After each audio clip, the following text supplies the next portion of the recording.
Chapter 1. The Bennets' New Neighbour. It is a truth well known to all the world that an unmarried man in possession of a large fortune must be in need of a wife. And when such a man moves into a neighbourhood, even if nothing is known about his feelings or opinions, this truth is so clear to the surrounding families that they think of him immediately as the future husband of one or other of their daughters. "My dear Mr. Bennet," said Mrs. Bennet to her husband one day, "have you heard that someone is going to rent Netherfield Park at last?" "No, Mrs. Bennet, I haven't," said her husband. "Don't you want to know who is renting it?" cried Mrs. Bennet impatiently. "You want to tell me, and I don't mind listening." Mrs. Bennet needed no further encouragement. "Well, my dear, I hear that he's a very rich young man from the north of England. It seems he came to see Netherfield on Monday, and was so delighted with it that he arranged to rent it at once. Of course, it is the finest house in the area, with the largest gardens. His servants will be here by the end of the week, and he will be arriving soon afterwards." "What is his name?" asked Mr. Bennet. "Bingley." "Is he married or single?" "Oh, single, my dear, of course. A single man of large fortune. He has an income of £4,000 or £5,000 a year. How wonderful for our girls!" "Why? How can it affect them?" Mr. Bennet asked.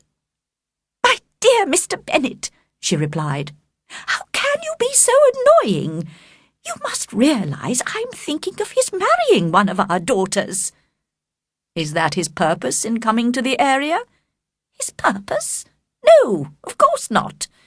But it's very likely that he'll fall in love with one of them.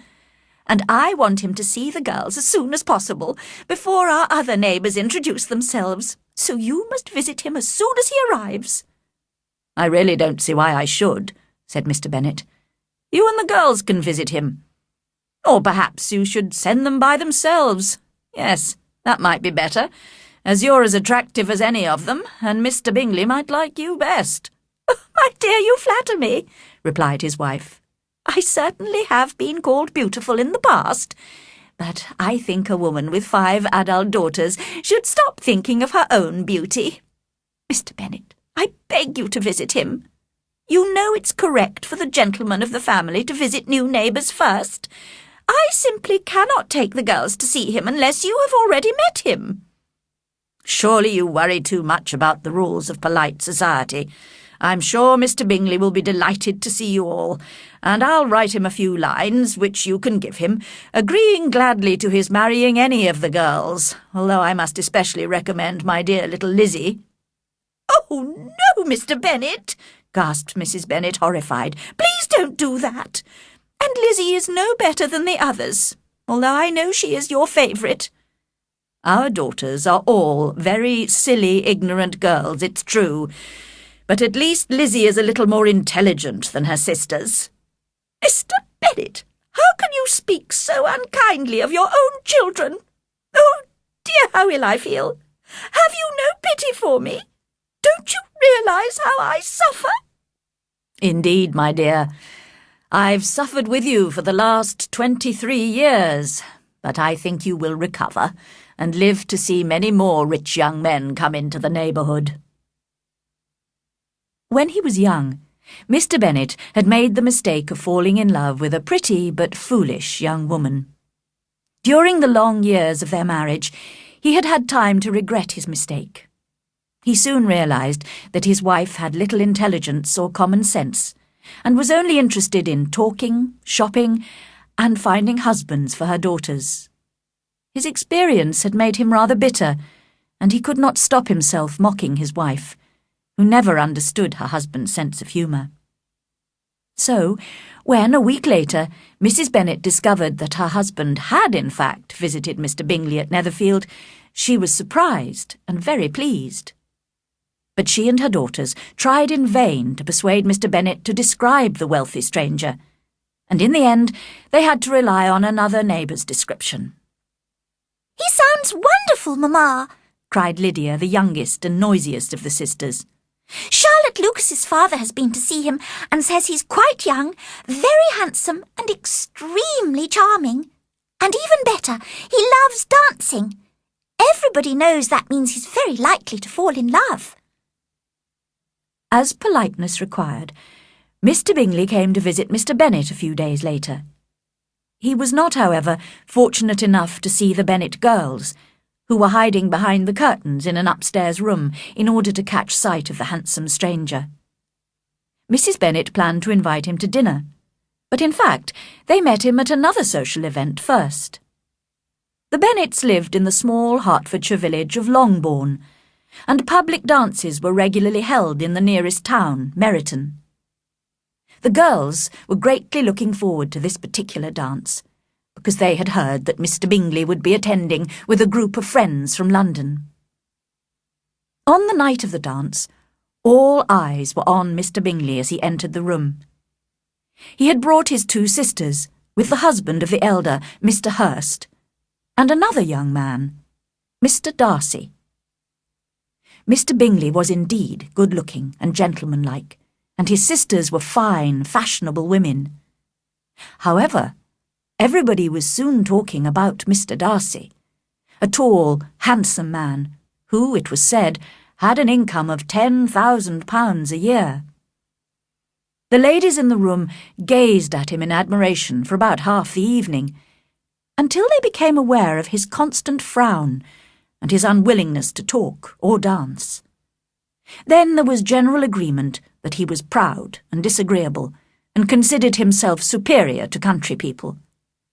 Mr. Bingley, on the other hand, made himself popular with the ladies by dancing every dance and talking to everybody. As there were not as many gentlemen as ladies, Elizabeth Bennet did not have a partner for one of the dances, and was sitting watching the dancing. Mr. Darcy was standing near her, and when Mr. Bingley came up to speak to his friend, Elizabeth could not avoid hearing their conversation. "Come, Darcy," said Bingley. "I hate to see you looking so cross. Why don't you dance with one of these lovely girls?" "Certainly not," replied Darcy. "You know how I hate dancing with a partner I don't know. I would particularly dislike it at a village dance like this. Apart from your sisters, there isn't a woman in the room I would even consider dancing with. You were dancing with the only attractive girl here." He was looking at Mrs. Bennet's eldest daughter, Jane, who was waiting for Bingley to join her for the next dance. "Oh, yes, she's the most beautiful creature I've ever seen. But just behind you is one of her sisters. She's very pretty, and I'm sure she's very pleasant. My partner could introduce you." "Who do you mean?" And Darcy turned to look at Elizabeth for a moment.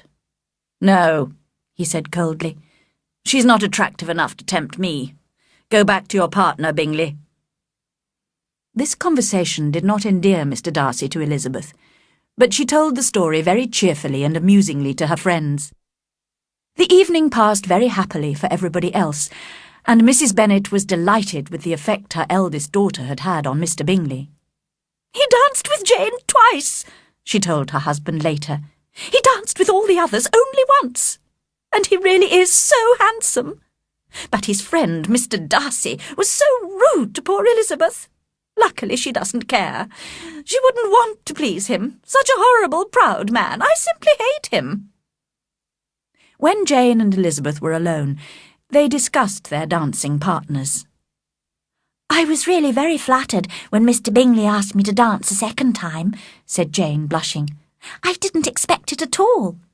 "Didn't you?" said Elizabeth. "I did. Dear Jane, you were 5 times prettier than any other woman in the room, but you're too modest ever to expect admiration." "I have to admit that I liked Mr. Bingley," continued Jane in her gentle voice. "He's so good-mannered and agreeable." "He's also handsome," added her sister, "which makes his character quite perfect. But what did you think of his sisters?" "Very pleasant when you get to know them. The younger, Miss Caroline Bingley, will be living at Netherfield with her brother. I'm sure we'll enjoy having her as a neighbour." Elizabeth listened in silence. She was not convinced.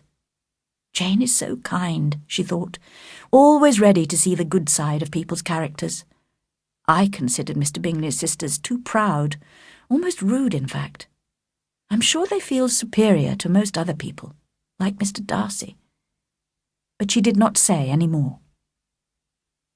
After the dance, the Bennet and Bingley families began to visit each other every few days. It became evident that Mr. Bingley admired Jane very much, and Elizabeth knew that her sister was close to falling in love with him.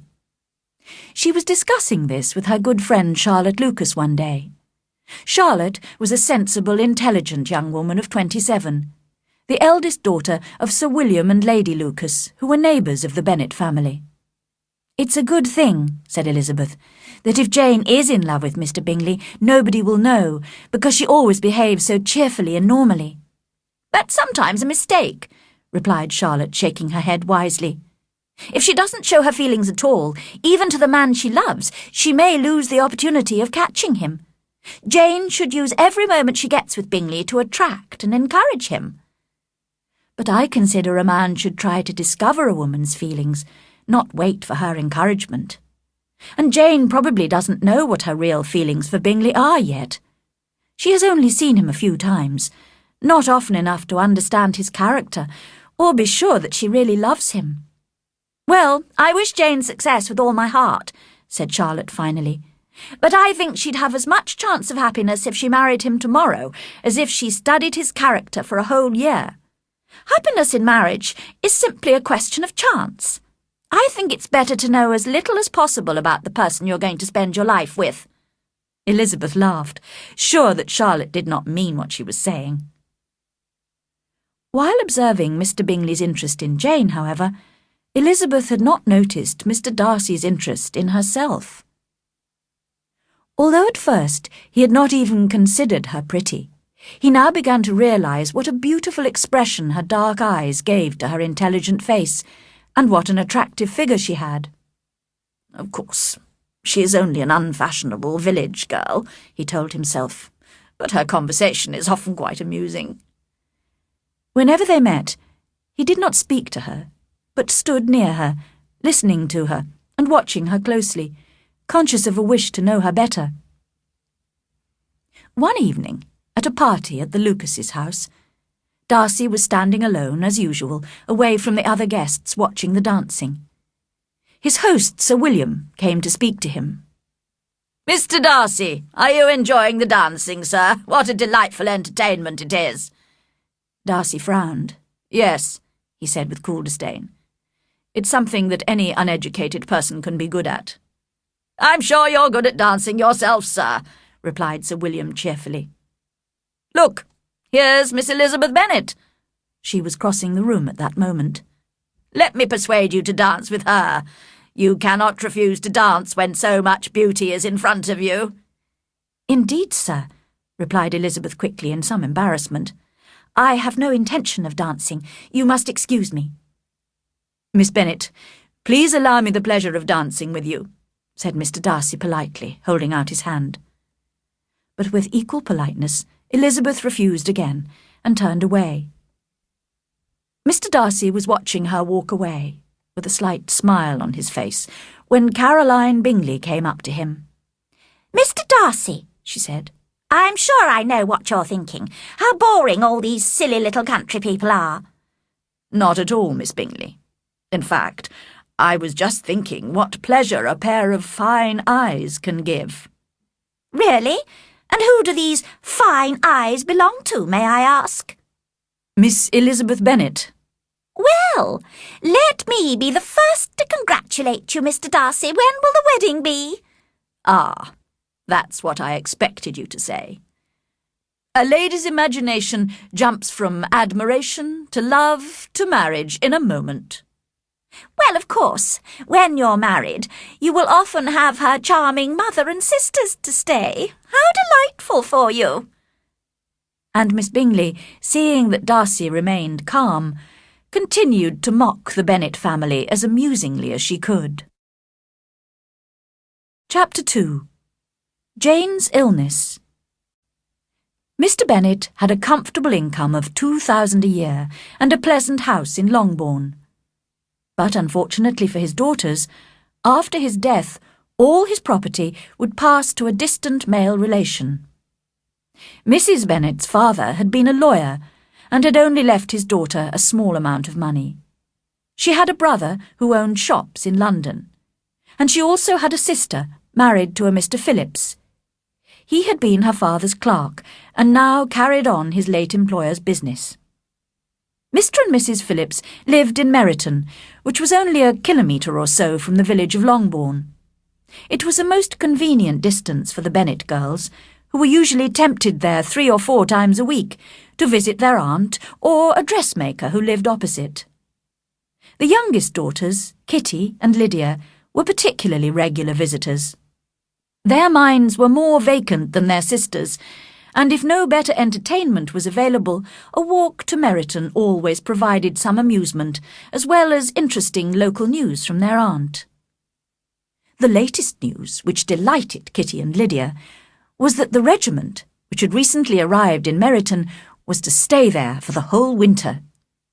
The 2 girls now visited their aunt every day, and as Mr. Phillips knew all the officers, Kitty and Lydia were soon introduced to them. At home, they could talk of nothing but officers and their handsome uniforms. Even Mr. Bingley's fortune now seemed hardly worth considering. After listening to their praise of the officers one morning, Mr. Bennet said coolly, "From what I can see, you must be 2 of the silliest girls in the country. I've suspected it for some time, but now I'm convinced." Kitty was embarrassed and did not reply, but Lydia, the youngest, continued to express her admiration for a certain Captain Carter with perfect indifference. "I am very surprised, my dear," said Mrs. Bennet, "that you should be so ready to think your own children silly. As it happens, they are all very clever." "That is the only point, I think, on which we do not agree. I am afraid I must say that I consider our 2 youngest daughters unusually foolish." "My dear Mr. Bennet, you mustn't expect such young girls to have the common sense of their father or mother. I remember when I used to like a red coat myself, and indeed I still do. If a good-looking officer with 5,000 or 6,000 a year wanted to marry one of my girls, I wouldn't turn him down. And I thought Colonel Forster looked very handsome last night at Sir William's in his regimental uniform." Just then, a servant entered with a note for Jane, which had come from Netherfield. Mrs. Bennet's eyes shone with pleasure, and she called out eagerly while her daughter was reading it, "Well, Jane, who is it from? What does he say? Tell us quickly, my love." "It's from Miss Bingley," said Jane. "She invites me to dinner at Netherfield, as she and her sister are alone. It seems her brother and the gentleman are having dinner with the officers in Meryton." "With the officers?" cried Lydia. "I wonder why Aunt Phillips didn't tell us that." "Having dinner in Meryton?" repeated Mrs. Bennet, shaking her head. "That's very unlucky." "May I take the carriage?" asked Jane.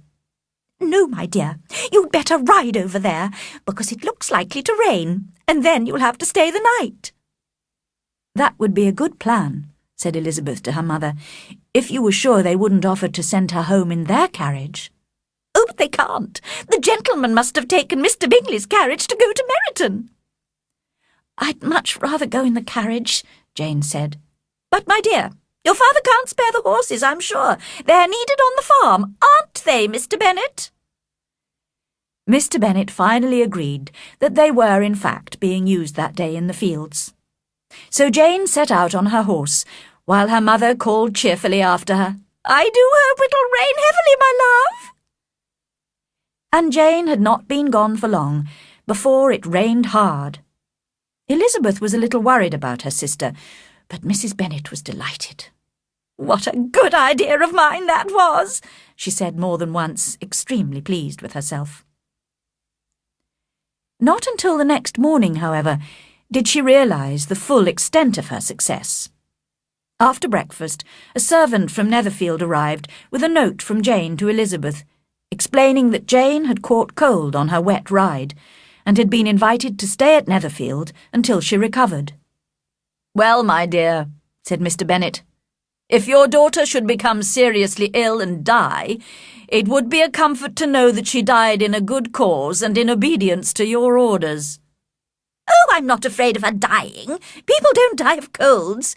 She'll be looked after well at Netherfield. As long as she stays there, everything will be all right." But Elizabeth felt really anxious and was determined to go to her sister. As the carriage was not available and she was not keen on riding, she decided to walk the 5 kilometres to Netherfield.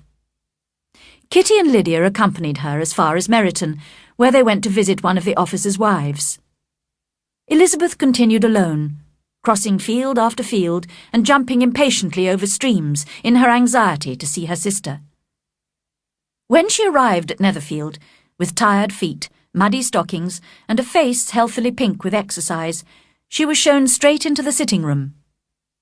The two sisters, Miss Bingley and Mrs. Hurst, could hardly believe that she had come so far alone and on foot in such bad weather, but they received her politely. Their brother, however, was more than polite. He was kind and considerate towards her. Mr. Darcy said very little, hesitating between admiration of her healthy good looks and doubt whether she should have come such a distance alone. Mr. Hurst said nothing at all, as he was thinking only of his breakfast. Elizabeth was glad to be taken almost immediately to her sister's room, where she found Jane delighted to see her, but very feverish and unwell. The doctor came, and after examining his patient, advised that she should stay in bed and take some medicine. Elizabeth stayed with her all day, looking after her, and the Bingley sisters also spent some time in the patient's room. However, in the afternoon, when it was time for Elizabeth to leave, Jane seemed so upset that Miss Bingley was obliged to invite Elizabeth to stay at Netherfield for the present, and a servant was sent to Longbourn to inform the Bennet family and bring back some clothes. That evening, Elizabeth went down to dinner, leaving Jane in bed in her room. She noticed the Bingley sisters' apparent concern for Jane changed to indifference in a few moments, and knew she had been right to dislike them at first sight. Mr. Bingley, indeed, was the only one of the group whose behaviour she was satisfied with. His anxiety for Jane was evident, and his politeness towards herself most pleasing. But the others, she felt, treated her as an unwelcome guest. Miss Bingley was concentrating all her attention on Mr. Darcy, and Mrs. Hurst also joined in their conversation, while Mr. Hurst was only interested in eating, drinking, and playing cards. When Elizabeth left the room after dinner to see if Jane needed anything, Miss Bingley at once began to criticise her. "What bad manners she has! She's both proud and lacking in politeness to her superiors. She has no conversation, no elegance, and no beauty." Mrs. Hurst agreed and added, "She has no good qualities, except that she's an excellent walker. I'll never forget her appearance this morning. She really looked almost wild." "She did indeed, Louisa. How silly of her to come at all. Why must she run around the countryside just because her sister has a cold? Her hair looked so untidy, and her dress simply covered in mud." "I must say," said Bingley, "I didn't notice any of that. I thought she looked remarkably attractive when she arrived this morning." "You observed her wild appearance, I'm sure, Mr. Darcy," said Miss Bingley, "and I imagine you wouldn't wish your sister to make such a show of herself." "Certainly not." "Walking 4 or 5 kilometres, whatever it was, up to her ankles in mud, and alone, quite alone. It seems to me to show a dreadful sort of independence, a country girl's indifference to what is acceptable." "I think it shows a very pleasing affection for her sister," said Bingley. "I'm afraid, Mr. Darcy," whispered Miss Bingley, "that this adventure has rather lessened your admiration of her fine eyes." "Not at all," he replied. "They were brightened by the exercise." After a short pause, Mrs. Hurst began again. "I have a great liking for Jane Bennet. She is really a very sweet girl, and I wish with all my heart she were well married. But with such a father and mother, and with such vulgar relations, I'm afraid there's no chance of it." "I think the Bennet girls have an uncle who's a lawyer in Meryton." Yes, and they have another who owns shops in Cheapside. Such a nice part of London. Both the sisters laughed. If they had enough uncles to fill Cheapside, cried Bingley, it wouldn't make them any less charming. But it must considerably lessen their chances of marrying men of any position in the world, replied Darcy. Bingley did not answer, but his sisters agreed enthusiastically, and continued mocking their dear friend's vulgar relations for some time. Late in the evening, when Elizabeth was satisfied that Jane was asleep, she felt she ought to go downstairs again. She found the party in the sitting-room playing cards, but although they invited her to join in their game, she refused politely and picked up a book to read. "I can fetch you more books to read if you wish," offered Bingley, "but I'm afraid I haven't got a large library. Unlike you, I'm too lazy to spend much time reading." "What a delightful library you have at Pemberley, Mr. Darcy," said Miss Bingley. "And what a beautiful house it is. Charles, when you buy your house, I hope it will be even half as lovely as Pemberley." "I hope so too," agreed Bingley. "And your dear sister, Mr. Darcy. I expect she's grown since the spring. I want so much to see her again. I've never met anyone who delighted me so much. Such an appearance, such manners, and so extremely accomplished for her age." "I'm always surprised," said Bingley, "to find how very accomplished all young ladies are. How do they have the time and patience to learn all these skills?" "Certainly people use the word accomplished too loosely," said Darcy. "But I am far from agreeing with you about ladies in general. I cannot boast of knowing more than 6 who are really accomplished." "Then," said Elizabeth, "your idea of an accomplished woman must include a great many qualities." "Yes, a great many." "Oh, certainly," cried his faithful assistant, Miss Bingley. "An accomplished woman must have a thorough knowledge of music, singing, drawing, dancing, and modern languages. And besides this, a certain something in her manner of walking, in her voice, and in her behaviour." "All this she must possess," added Darcy, "and something more solid, the improvement of her mind by wide reading." "I'm no longer surprised at your knowing only 6 accomplished women," said Elizabeth. "I rather wonder at your knowing any. I've never seen such elegance and intelligence and knowledge as you describe in one woman." Mrs. Hurst and Miss Bingley were both protesting loudly that they knew many women like this when Mr. Hurst called their attention back to the card game. As this meant an end to the conversation, Elizabeth soon afterwards left the room. "Miss Elizabeth Bennet," said Miss Bingley to Darcy, "is one of those women who try to appear attractive to men by undervaluing other women. I think that's a mean trick." "It is true," said Darcy, "that there is meanness in all the tricks used by ladies to attract men."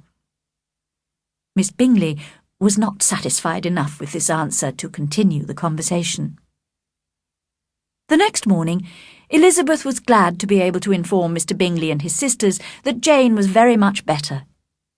In spite of this improvement, however, she asked for her mother to be sent for, as she wanted Mrs. Bennet's opinion of Jane's state of health.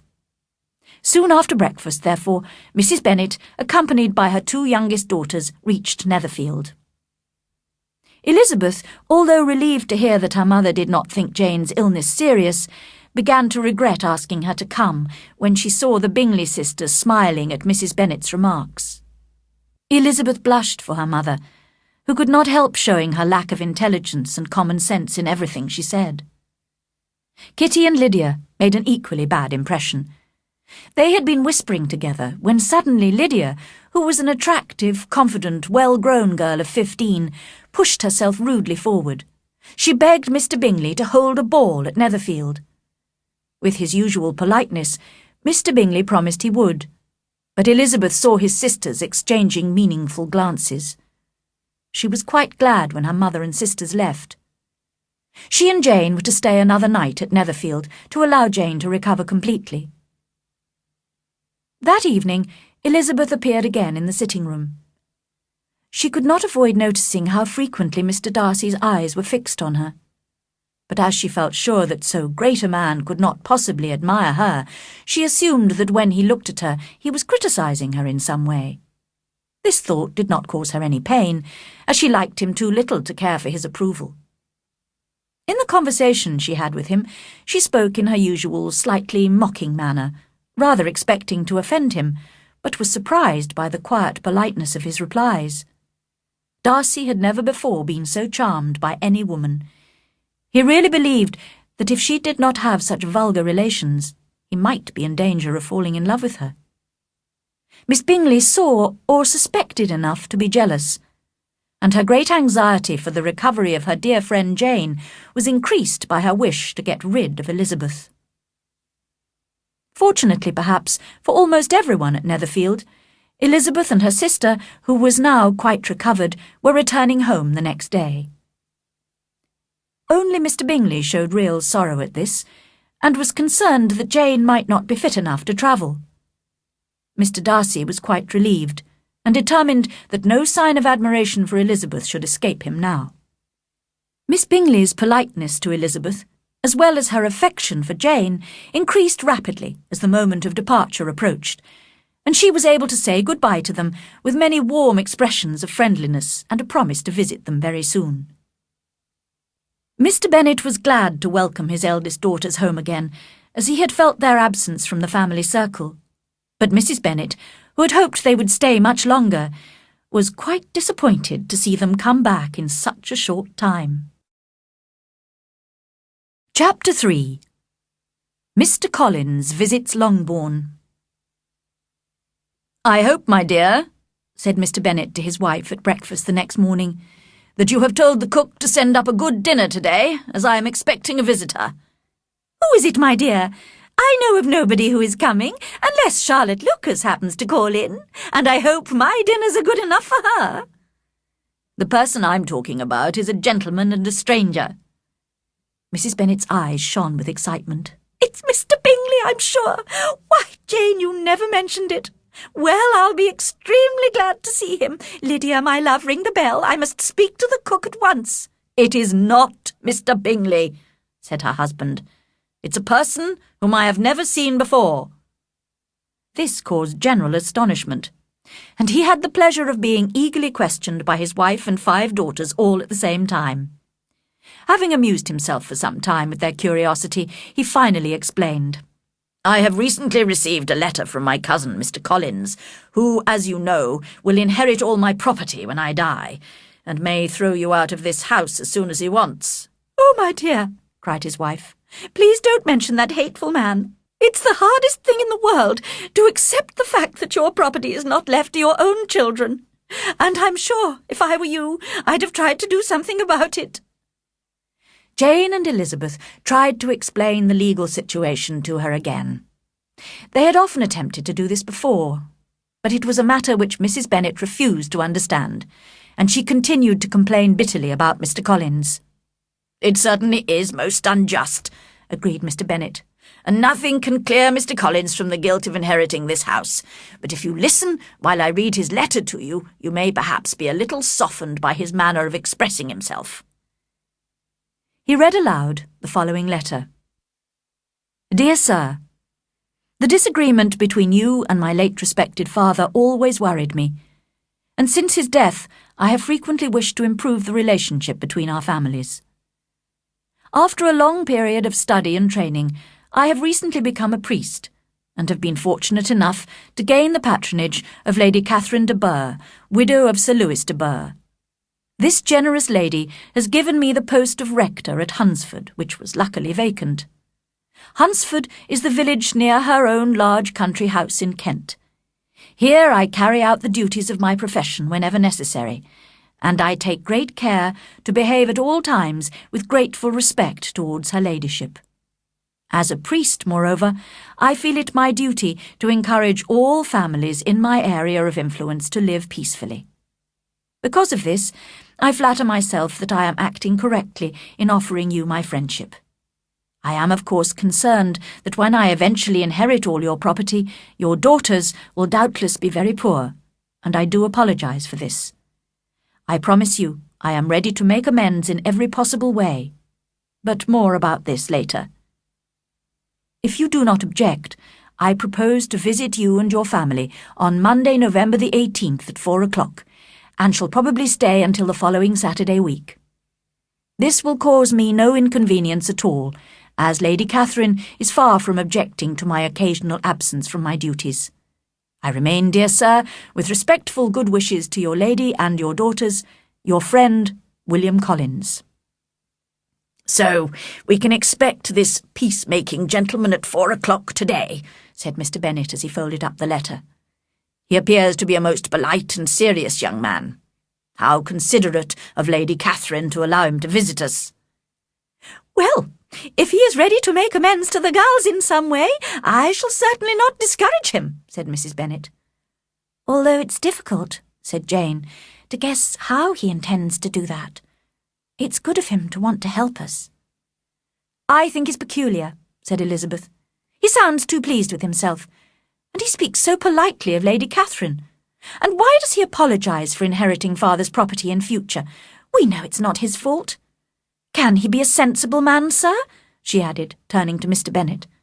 No, my dear, I think not. I have great hopes of finding him quite the opposite. There is a mixture of servility and self-importance in his letter which promises to be entertaining. I am impatient to see him. Mary, the middle daughter, who spent most of her time reading and who seldom joined in family conversation, now remarked that in her opinion his letter was well expressed. But Kitty and Lydia did not show any interest in the letter or its writer. As it was highly unlikely that their cousin would arrive in a regimental uniform, they could not imagine having any pleasure in meeting him. Their mother, however, had changed her attitude towards Mr. Collins after his letter, and was now preparing to meet him with such calmness that it astonished her husband and daughters. Mr. Collins arrived punctually, and was received with great politeness by the whole family. Mr. Bennet indeed said little, but the ladies were ready enough to talk, and Mr. Collins did not seem in need of encouragement. He was a tall, heavy-looking young man of 25. His expression was serious, and his manners very formal. Soon after his arrival, he said to Mrs. Bennet, Madam, I must compliment you on having such a fine family of daughters. I had heard much of their beauty, but I find them even more beautiful than reports have stated. I do not doubt you will see them all well married quite soon. Mrs. Bennet never quarrelled with compliments, and she answered, You are very kind, sir, and indeed I do hope so, because otherwise they'll have nothing at all to live on. You refer, perhaps, to my inheriting the Bennet property. Ah, yes, sir, I do. You must confess it is a sad business for my poor girls. I am very aware, madam, of the hardship to your lovely daughters, and could say more about this, but I am cautious of saying too much too soon. But I would like to say that I have come prepared to admire the young ladies, and perhaps when we know each other better— The bell rang for dinner, and the family moved into the dining room with their guest. The girls smiled secretly at each other as Mr. Collins praised the hall, the dining room, and all the furniture. Mrs. Bennet would normally have been delighted with such praise, but she could not help thinking that he was perhaps admiring it all as his future property. The dinner, too, he considered excellent, and he asked which of his charming cousins was responsible for it. But Mrs. Bennet explained quite sharply to him that they were very well able to afford a good cook, and that her daughters had nothing to do in the kitchen. He begged her pardon immediately for offending her, and continued to apologise for about a quarter of an hour. Mr. Bennet had hardly spoken up to now, but he thought it was time to enter the conversation. You seem very fortunate in your patron, Mr. Collins, he said. He could not have chosen a better opening remark. Mr. Collins spoke enthusiastically for several minutes in praise of Lady Catherine. Never in my life have I witnessed such considerate behaviour in a person of high birth. Although she is such a great lady, she has never treated me with disdain. She talks to me almost as an equal and gives me advice. For example, she has recommended me to marry as soon as possible. And do you know, she has asked me to dinner twice at her house. Some people consider her proud, but she has only ever been kind to me. She even took the trouble to visit my small house, and was thoughtful enough to suggest 1 or 2 improvements, some shelves upstairs." "That is very correct and polite, I'm sure," said Mrs. Bennet. "Does she live near you, sir?" "Only a small country road separates my poor house from Rosings Park, her ladyship's home." "I think you said she is a widow. Has she any family?" "She has only 1 daughter, who will inherit Rosings and all Lady Catherine's property. A most charming young lady, unfortunately in weak health.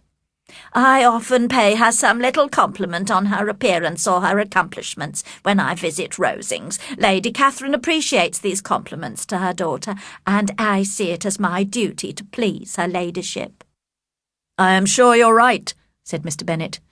"No doubt you are expert at flattering with delicacy. May I ask how you think of these pleasing compliments?" "Some of them come to me at the time, but in my spare moments I do occasionally prepare a few words which may be suitable for different occasions." Mr. Bennet listened to his cousin with the greatest enjoyment. Mr. Collins was as foolish as he had hoped. But by tea-time Mr. Bennet had had enough, and after tea asked his guest to read aloud to the ladies. However, when a novel was handed to Mr. Collins, he looked shocked, and protested that he never read novels. He chose a religious book instead, and started reading in a slow, serious voice. Lydia could not hide her boredom for long, and after only 3 pages she interrupted him rudely to ask her mother a question about one of the officers in Meryton. Mr. Collins was offended, and refused to read any more, although Mrs. Bennet and her other daughters apologised for Lydia's lack of manners. Mr. Collins was not a sensible man, and neither education nor society had improved him.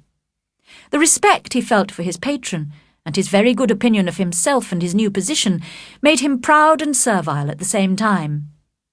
Now that he had a home and a considerable income, he had decided to marry. The Bennet girls, who would lose their inheritance because of him, had a reputation for being attractive and charming, and his idea of making amends to them was to marry one of them.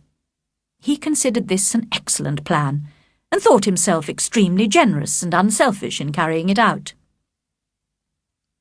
He had known he was right when he arrived at Longbourn and saw Jane Bennet's lovely face. As the eldest, she should marry first, and for the first evening she was his choice. But the next morning, after a 15-minute conversation with Mrs. Bennet, he had to change his mind. When he explained that he was hoping to find a wife among her daughters, she replied with a happy smile that her eldest daughter was very likely to be engaged soon. "But there are my other daughters, Mr. Collins," she continued encouragingly. Mr. Collins had only to change from Jane to Elizabeth, and it was soon done while Mrs. Bennet was pouring the tea. Next to Jane in birth and beauty, Elizabeth was the obvious choice. Mrs. Bennet was delighted, hoping that she might soon have 2 daughters married. The man whom she had so disliked the day before was now a favourite with her. Chapter 4. Elizabeth meets Mr. Wickham. When later that morning Lydia suggested walking to Meryton to see some of the officers, all her sisters except Mary agreed to accompany her. Even Mr. Collins went with them, encouraged by Mr. Bennet, who was by now most anxious to have some time to himself. During their walk, the girls listened politely to Mr. Collins' self-important speeches. But as soon as they entered Meryton, the younger ones no longer even pretended to be interested in his conversation, but looked eagerly around in search of the officers. Just then, all the young ladies noticed a very gentlemanlike young man whom they'd never seen before, walking down the street with an officer they knew. They were all wondering who the handsome stranger could be, when the officer came up to them to greet them. He asked permission to introduce his friend, whose name was Mr. Wickham, and who had apparently arrived recently from London to become an officer in the regiment. This was exactly as it should be, because the young man only needed an officer's uniform to become completely charming. He was very good-looking, with a very pleasant, sociable manner, and after the introductions, conversation flowed most enjoyably in the little group. They were still standing and talking happily together when they heard the sound of horses, and saw Darcy and Bingley riding down the street. The two gentlemen came straight towards the ladies to greet them. Bingley was clearly most interested in Jane Bennet, and started talking particularly to her. Darcy, however, was just determining not to look at Elizabeth, when he suddenly noticed the stranger. By chance, Elizabeth saw Darcy's and Wickham's faces at the moment when they caught sight of each other, and she was astonished at the effect of the meeting. Both changed colour, one white, the other red. After a few moments, Mr. Wickham touched his hat, and Mr. Darcy nodded very slightly. What could this mean? It was impossible to imagine, and it was impossible not to wish to know. In another moment, Mr. Bingley, who did not seem to have noticed what had happened, said good-bye and rode away with Mr. Darcy.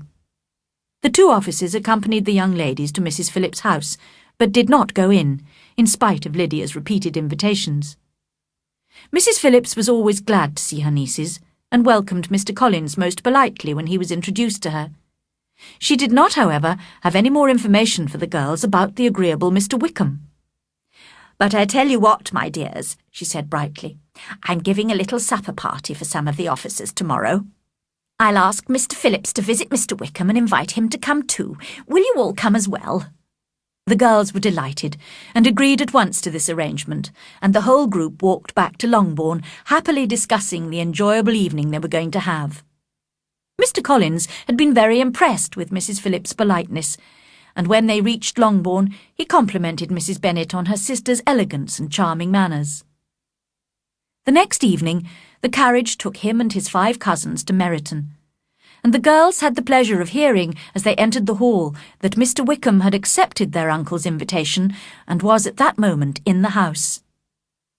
When Mr. Collins was shown into the sitting-room, and had time to look around and admire it, he said immediately to Mrs. Phillips, "Madam, I must compliment you on the size and furniture of this room. Really, I could almost imagine myself in the smaller summer breakfast-room at Rosings." This remark did not at first please his hostess very much, but when she heard from him what Rosings was, and who its owner was, and how much Lady Catherine's furniture cost, she realised what a great compliment it was. During the evening, Mr. Collins found Mrs. Phillips a kind and attentive listener, which was fortunate, as the Bennet girls could not bring themselves to listen to him any longer. All the ladies were impatient to see Mr. Wickham, and when he came into the room, he appeared far more charming and gentlemanly than any of the officers present. He was the lucky man towards whom almost every female eye turned, and Elizabeth was the lucky woman beside whom he finally took his seat. His pleasant way of making conversation made her feel that he could talk interestingly about anything. As he did not play cards, which some of the party were doing, he stayed talking to Elizabeth for a large part of the evening. She hoped he would tell her how he knew Mr. Darcy, but she dared not mention that gentleman. Luckily, however, Mr. Wickham himself began to talk about it, although in a rather hesitating manner. "Netherfield is quite near Meryton, I suppose. How long has Mr. Darcy been staying there?" "He has been there about a month," replied Elizabeth. Unwilling to let the matter drop, she added, "He is a man of very large property in Derbyshire, I understand." "Yes," replied Wickham. "His income is 10,000 a year at least. I know more about him than most people, as I've been closely connected with his family since childhood." Elizabeth could only look surprised. "You might well be surprised, Miss Bennet, at my saying that, after noticing, as you probably did, the very cold manner of our meeting yesterday. Do you know Mr. Darcy well?" "As well as I ever wished to," cried Elizabeth. "I've spent 4 days in the same house as him, and I consider him very disagreeable." "I've known him too long and too well to judge fairly whether he's disagreeable or not, but I believe most people would be astonished by your opinion." "He is not at all liked here in Hertfordshire. Everybody is disgusted with his pride. You won't find him praised by anyone." "I can't pretend to be sorry that he is valued as he deserves, but with him I believe it doesn't often happen. The world is blinded by his fortune and importance, or frightened by his proud behaviour, and sees him only as he chooses to be seen." After a pause, Wickham added, "I wonder if he's likely to stay at Netherfield much longer." "I don't know at all, But I hope his presence won't stop you becoming an officer in the regiment here. Oh, no, I won't be driven away by Mr. Darcy. If he wishes to avoid seeing me, he must go. The reason I have for avoiding him is one I could easily make public to the whole world. He has treated me very badly. His late father, Miss Bennet, was one of the best men who ever lived, and the most faithful friend I ever had. And whenever I'm with this Mr. Darcy, I think of his father with the most painful regret. Mr. Darcy has behaved wickedly towards me, but I could forgive him anything except the insult to his father's memory. Elizabeth was fascinated and listened eagerly, but did not like to ask any questions. Mr. Wickham began to speak more generally about Meryton and the charming people he had met there. In fact, that's why I was tempted to join the regiment. I'd heard that Meryton society is most agreeable. Society, I confess, is necessary to me. I have been a disappointed man, you see. I did not intend to join the army at all. The church ought to have been my profession, and I should at this moment have a comfortable income as a Derbyshire rector, if the gentleman we were speaking of just now had wished it. Indeed? Yes. Mr. Darcy's father had always been very fond of me, and intended to give me the post of rector of Pemberley. But unfortunately, after his death, when the post became vacant, it was given to someone else. No, cried Elizabeth, horrified. But how could that happen? Why didn't you get legal advice and claim what was rightfully yours? Mr. Darcy's father had not stated his wish in writing. A man of honour could not have doubted his intention, but Mr. Darcy chose to treat it as a recommendation only. I really cannot accuse myself of having done anything to deserve to lose the post. The fact is, he hates me. I think he was jealous of his father's affection for me, which annoyed him from the beginning. This is very shocking. I hadn't thought Mr. Darcy as bad as this, although I've never liked him. I assumed he felt superior to everyone else, but did not suspect him of behaving in such a wicked, unjust, inhuman way.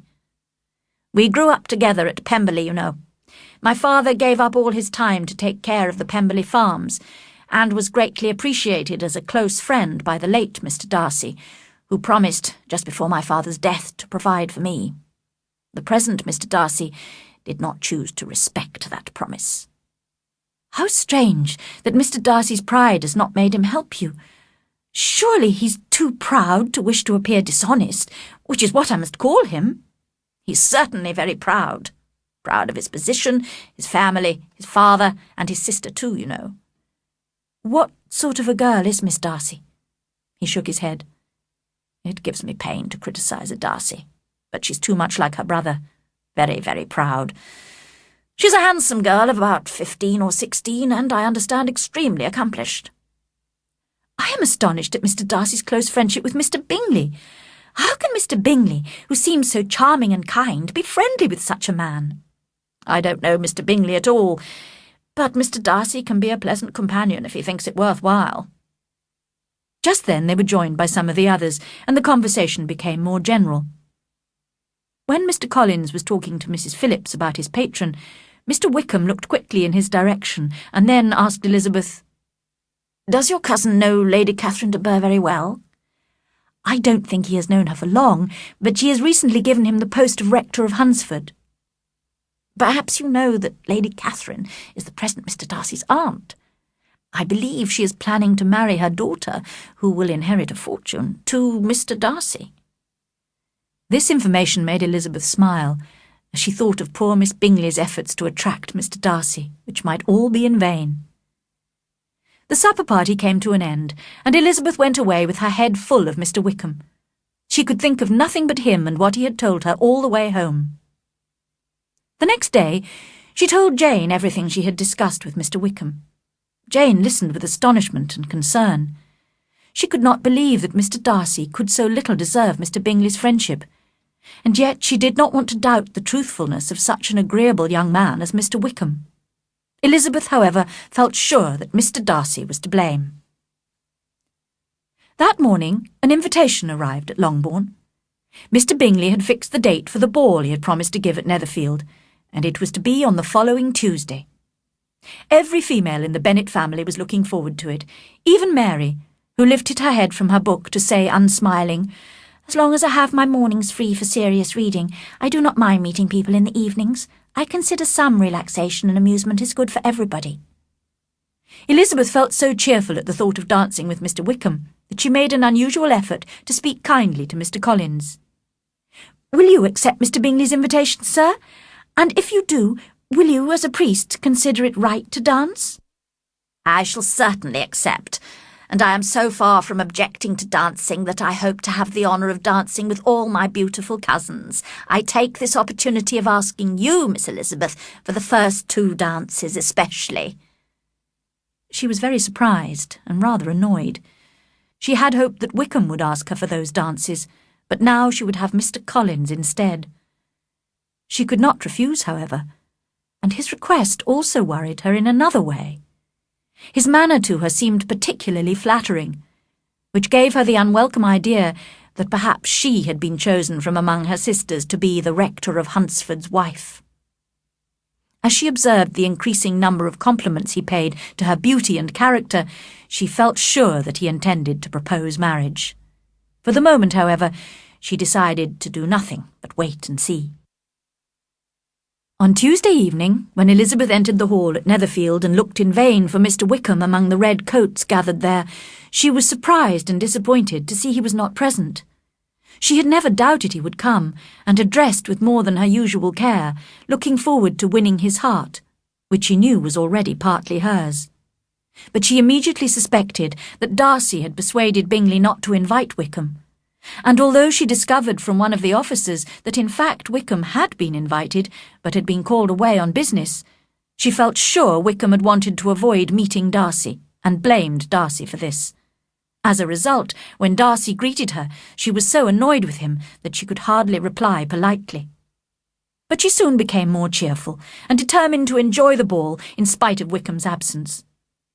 Unfortunately, the first 2 dances with Mr. Collins were painfully embarrassing, as her cousin had no idea how to dance and moved extremely awkwardly.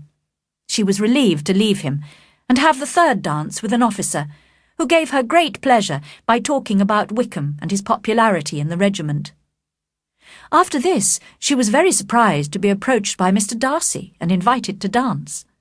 She was so astonished, in fact, that she accepted him without thinking, and found herself standing opposite him on the dance floor. "What an honour for me to be allowed to dance with Mr. Darcy," she thought. They danced for some time in silence, and then she made a remark. He replied, and was silent again. After a pause, she spoke again. "Now you must say something, Mr. Darcy.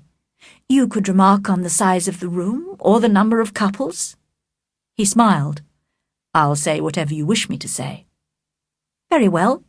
That reply will do for the moment. Perhaps soon I'll observe that private balls are much pleasanter than public ones, but now we can be silent. Conversation needs to be arranged in this way so that those people who don't enjoy talking are not required to make any effort." "Are you referring to yourself, or are you thinking of me?" "Both," said Elizabeth, smiling, "because I think you and I are similar.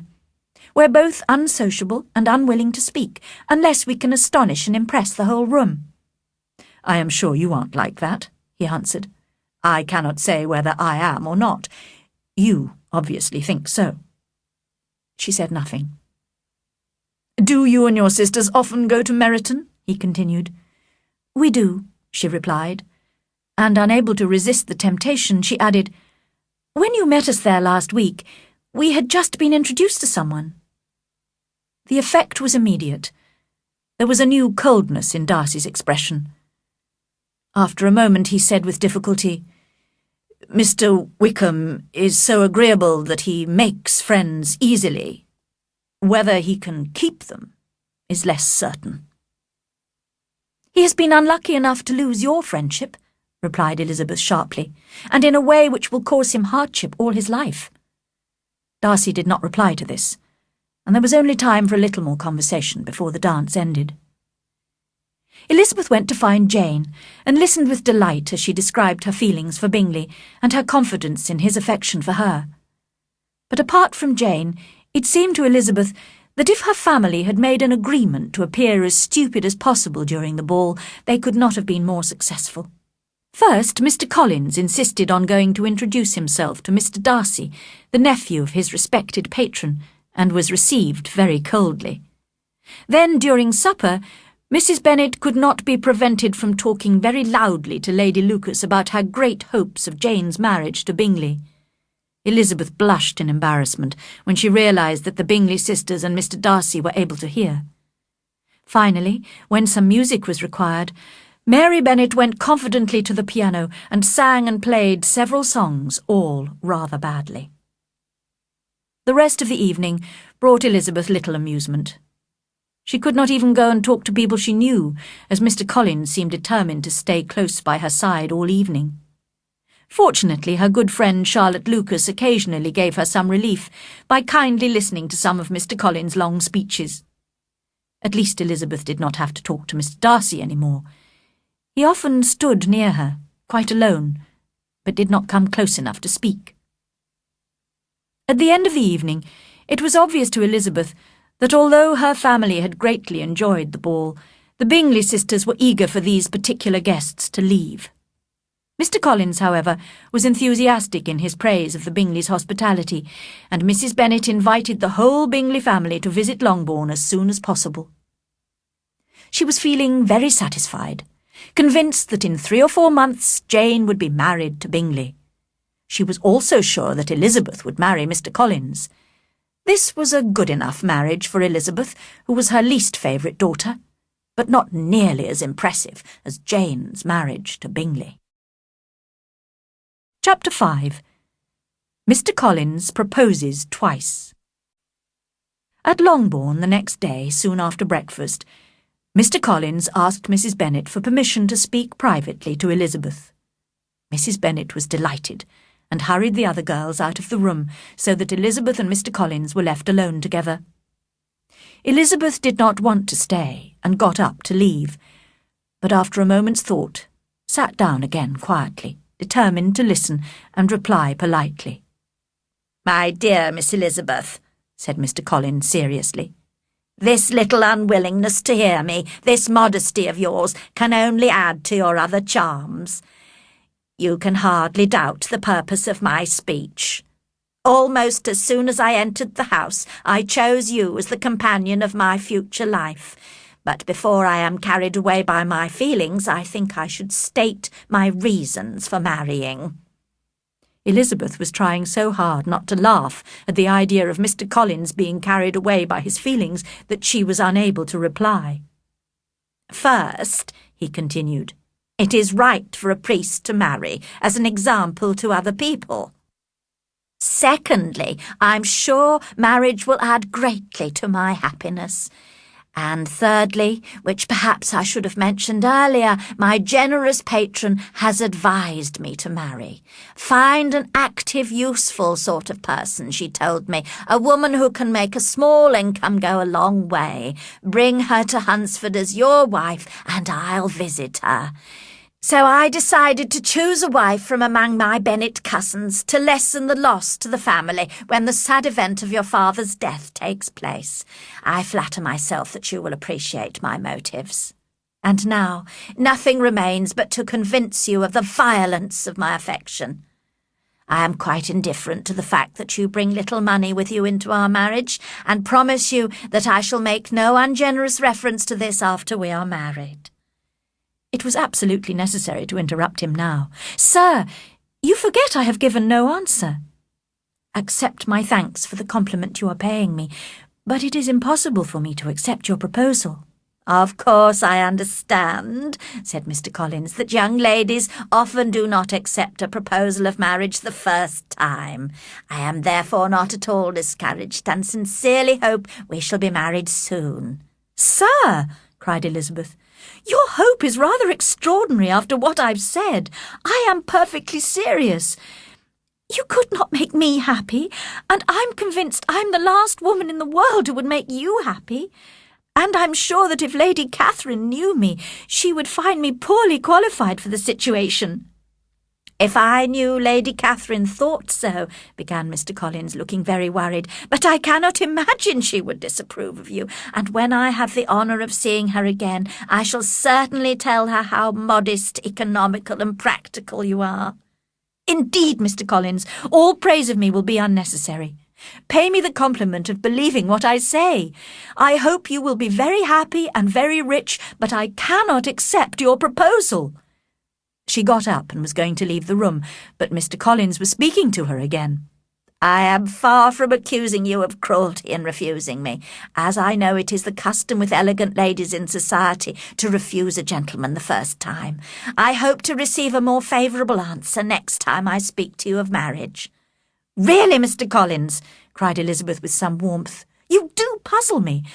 I do not know how to express my refusal so that it convinces you." "You must allow me to flatter myself, dear cousin, that you do not intend to refuse me for long. My situation in life, my connections with the de Bourgh family, and my relationship to your own all make my proposal a very suitable one. And you should remember that in spite of your many admirable qualities, it is not certain that you will receive any other offer of marriage, as you have very little money of your own."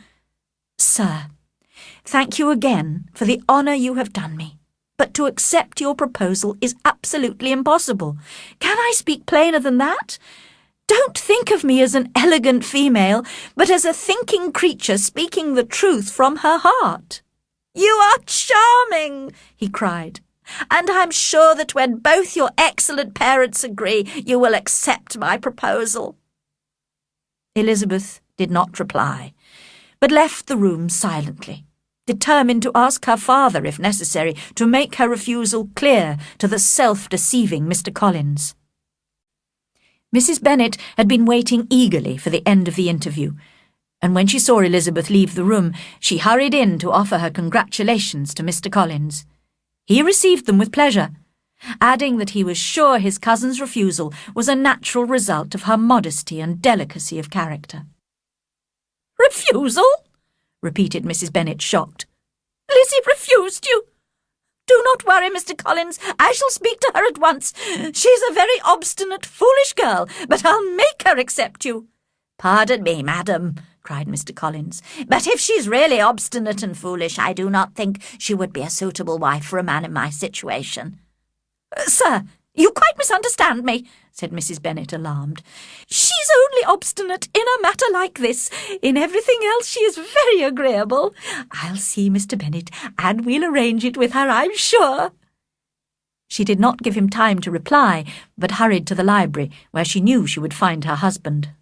"Oh, Mr. Bennet, we need you urgently. We're all in such confusion. You must come and make Lizzie marry Mr. Collins."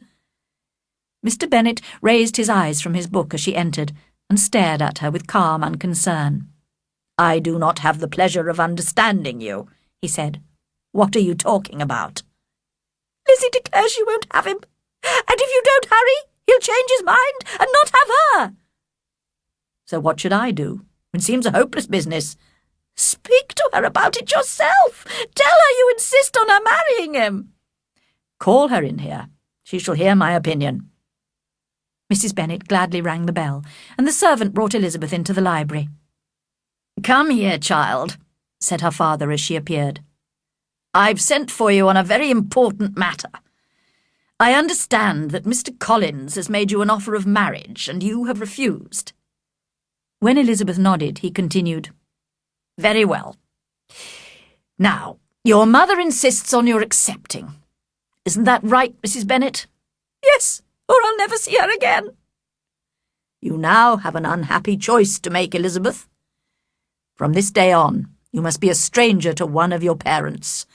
Your mother will never see you again if you do not marry Mr. Collins, and I will never see you again if you do." Elizabeth could not help smiling, but Mrs. Bennet, who had been sure her husband supported her, was very disappointed. "What do you mean, Mr. Bennet? You promised me you would insist on her marrying him." "My dear," replied her husband, "I have two small requests to make. First, that you will accept that I know what I promised or did not promise, and secondly, that you will all leave me in peace as soon as possible." That afternoon, Charlotte Lucas came to visit Elizabeth and found the family still in great confusion. The younger girls were quite excited by the news of Mr. Collins' proposal, and Mrs. Bennet was most annoyed with Elizabeth. "Oh, dear Miss Lucas," cried Mrs. Bennet, "can't you persuade Elizabeth to accept Mr. Collins? Nobody else wants to help me. Oh, how ill I feel. And look at Lizzie now. She's so unconcerned. But I tell you, Miss Lizzie, if you go on refusing every offer of marriage like this, you'll never get a husband at all, and I won't be able to provide for you when your father is dead. I warn you now. I told you in the library that I wouldn't speak to you again, and I won't. I have no pleasure in talking to an undutiful child like you. Not that I have much pleasure in talking to anybody with my headaches. Nobody knows how I suffer. But of course, those who do not complain are never pitied." Her daughters listened in silence, aware that any attempt to calm her would only increase her annoyance. Elizabeth, however, was determined not to marry Mr. Collins, and in the end Mrs. Bennet was obliged to accept that fact. When Mr. Collins realised that Elizabeth had meant what she said, his manner towards her became coldly and stiffly polite. His long speeches and flattering compliments were transferred for the rest of the day to kind Charlotte Lucas, who took on herself the trouble of listening to him, for which all the Bennets were very grateful. The next day, a letter was delivered to Jane from Netherfield. Elizabeth saw her sister's expression change as she read it, and when they were alone she asked about it. "It's from Caroline Bingley," said Jane, "and it has surprised me very much. The whole party have left Netherfield and are on their way back to London, probably for the winter. They may not return to Netherfield at all. She says the only thing she sincerely regrets is leaving me behind in Hertfordshire, and promises to write very frequently." Elizabeth did not trust Miss Bingley's apparent affection for Jane. "I really don't think their departure matters very much," she said. "Mr. Bingley won't be kept in London by his sisters. I'm sure he'll be back at Netherfield soon." "But perhaps he prefers to stay in London, where many of his friends are. But I haven't told you everything yet. Let me read you the part which particularly hurts me. Mr. Darcy is impatient to see his sister, and we confess we are also eager to see her again. Nobody is more beautiful, elegant, or accomplished than Georgiana Darcy. Louisa and I have great affection for her, and hope one day to call her sister. My brother admires her very much. He will have frequent opportunities of seeing her, and although I am his sister, I must say I think he is most capable of winning any woman's heart. What do you think of this, dear Lizzie? Isn't it clear enough? Caroline doesn't wish or expect me to become her sister-in-law. She's convinced of her brother's indifference towards me, and perhaps because she suspects my feelings for him, she, most kindly, warns me that he's very likely to marry someone else." "I have a totally different opinion. Miss Bingley sees her brother is in love with you, while she wants him to marry Miss Darcy. We aren't rich enough or grand enough for them, and she is eager to have a family connection with the Darcys, so that it may be easier for her to marry Mr. Darcy. So she follows her brother to London, hoping to keep him there, and tries to persuade you he doesn't care about you. But of course he's in love with you." "I really can't agree with you about Caroline. I think she's incapable of deceiving anyone. But Lizzie, my dear sister, even if she's wrong about her brother, and he does care for me, could I be happy in accepting a man whose sisters and friends all wish him to marry someone else?" "You must decide for yourself, and if you consider it more important to do what his sisters want than to gain the happiness of being his wife, I certainly advise you to refuse him." "How can you say that?" said Jane, smiling a little. "You know I wouldn't hesitate, although I'd be sad if they disapproved of me. But oh dear, if he doesn't come back to Netherfield, I'll never have to make the decision." But Elizabeth was sure Mr. Bingley could not be kept away from Jane by his sisters, and soon persuaded Jane to take a more hopeful view of the situation. That day, the Bennets, with Mr. Collins, went to dinner with the Lucas family at Lucas Lodge. Again it was Charlotte who spent most of the evening listening to Mr. Collins. Elizabeth was very relieved, and thanked her friend gratefully for the trouble she was taking. But Charlotte's kindness had a particular aim which Elizabeth was unaware of. Her plan was to encourage Mr. Collins to transfer his attentions to herself. In fact, she was managing so well that when she said good-night to him after dinner, she would have felt sure of success if he had been staying in Hertfordshire for another week. But she did not fully appreciate the fire and independence of his character, which caused him to get up very early the next morning and escape from Longbourn House in a great hurry to reach Lucas Lodge and throw himself at her feet. She did not keep him waiting for an answer, and the happy couple found themselves engaged as quickly as Mr. Collins' long speeches would allow. Charlotte's parents were delighted to agree to the marriage, and Lady Lucas began to work out, with more interest than she had ever felt before, how many more years Mr. Bennet was likely to live. Charlotte herself was quite satisfied. Mr. Collins certainly was neither sensible nor agreeable, but still he would be a husband. She did not think highly of men or of marriage, but she had always intended to marry. Although marriage might not always bring happiness, it was the only honourable way in which a well-educated woman with little income could provide a home for herself. Now 27 and lacking beauty, she felt she was lucky to have found a husband. She knew, however, that Elizabeth, whose friendship she greatly valued, would be astonished and possibly disapproving. So she decided to go to Longbourn House to tell her friend the news herself. Elizabeth was indeed shocked at first, and could not help crying out in surprise. But when Charlotte explained her reasons for accepting Mr. Collins, Elizabeth tried hard to understand. When the rest of the Bennet family heard the news, they were also astonished. Mrs. Bennet was quite horrified, and could not stop complaining bitterly about Charlotte's wickedness, Mr. Collins' stupidity, and Elizabeth's obstinacy. Mr. Bennet was much calmer, only saying he was pleased to discover that Charlotte, whom he used to consider quite sensible, was as foolish as his wife and more foolish than his daughter. That day was Mr. Collins' last at Longbourn, and he left with many speeches of thanks, as well as a promise to return very soon. Mr. Bennet warned him to be careful not to offend his patron by being absent from his duties too often.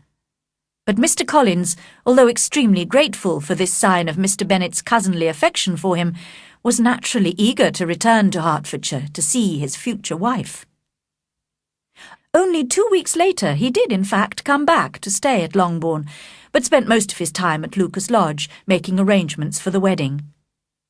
Mrs. Bennet still felt very offended by him, but she was now becoming anxious about something even more important: Mr. Bingley's continued absence. Day after day had passed with no news since the arrival of Caroline Bingley's letter. Elizabeth was now rather worried, and Jane feared the worst.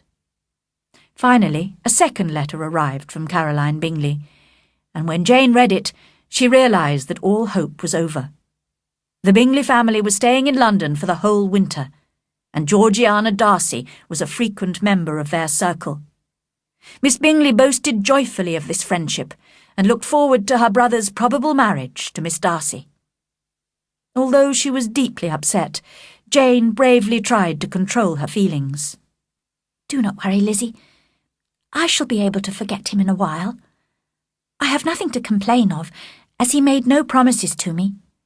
I just thought he cared for me, but I was wrong. Luckily no one is hurt except myself." "My dear Jane," said Elizabeth, "you are too good. You always think the best of everybody. Now I think the worst of most people, and do not see much real value or common sense around me. Mr. Bingley, for example. He may not be intending to hurt you, but misery can be caused by someone being just weak and indecisive. I'm convinced his sisters and his friend Mr. Darcy are trying to influence him against you. Another example is Charlotte. I can't understand how she could agree to marry such a self-important, proud, silly man." "Dear Lizzie," said Jane, "we must respect Charlotte's decision.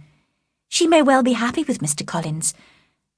And as for Mr. Bingley, we shouldn't expect a sociable young man to be so careful of his behaviour. Women often imagine admiration means more than it really does." and men want that to happen.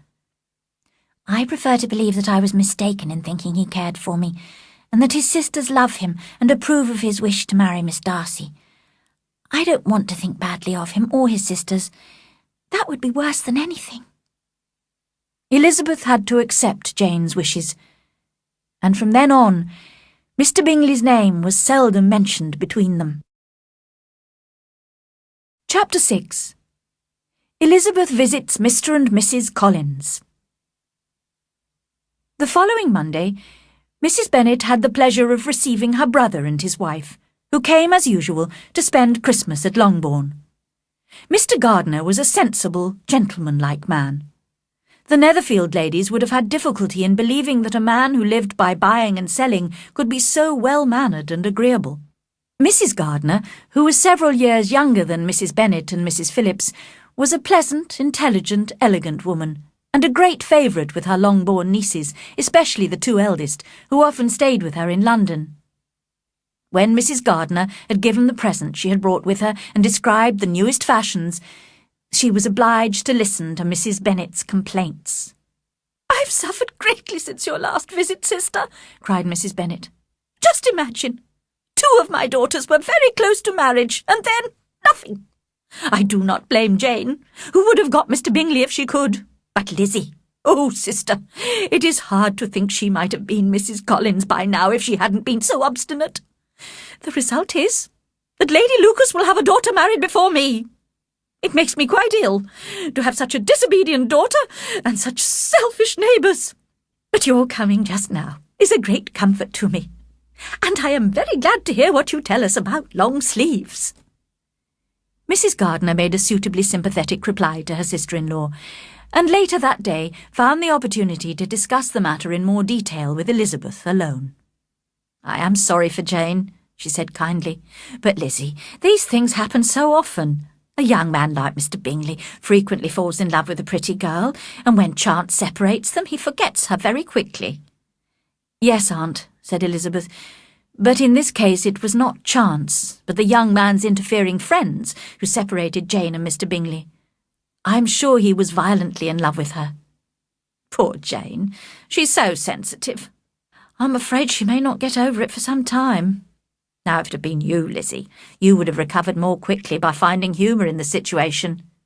But do you think I could persuade Jane to come back with us to London? Perhaps a change of air would make her feel better." Elizabeth was extremely grateful to her aunt for this kind suggestion, and felt sure Jane would gladly agree.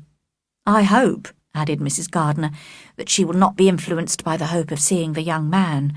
We live in such a different part of town that it is very unlikely they will meet, unless he actually comes to see her. And that is quite impossible, because his friend Mr. Darcy would not allow him to visit so unfashionable an address."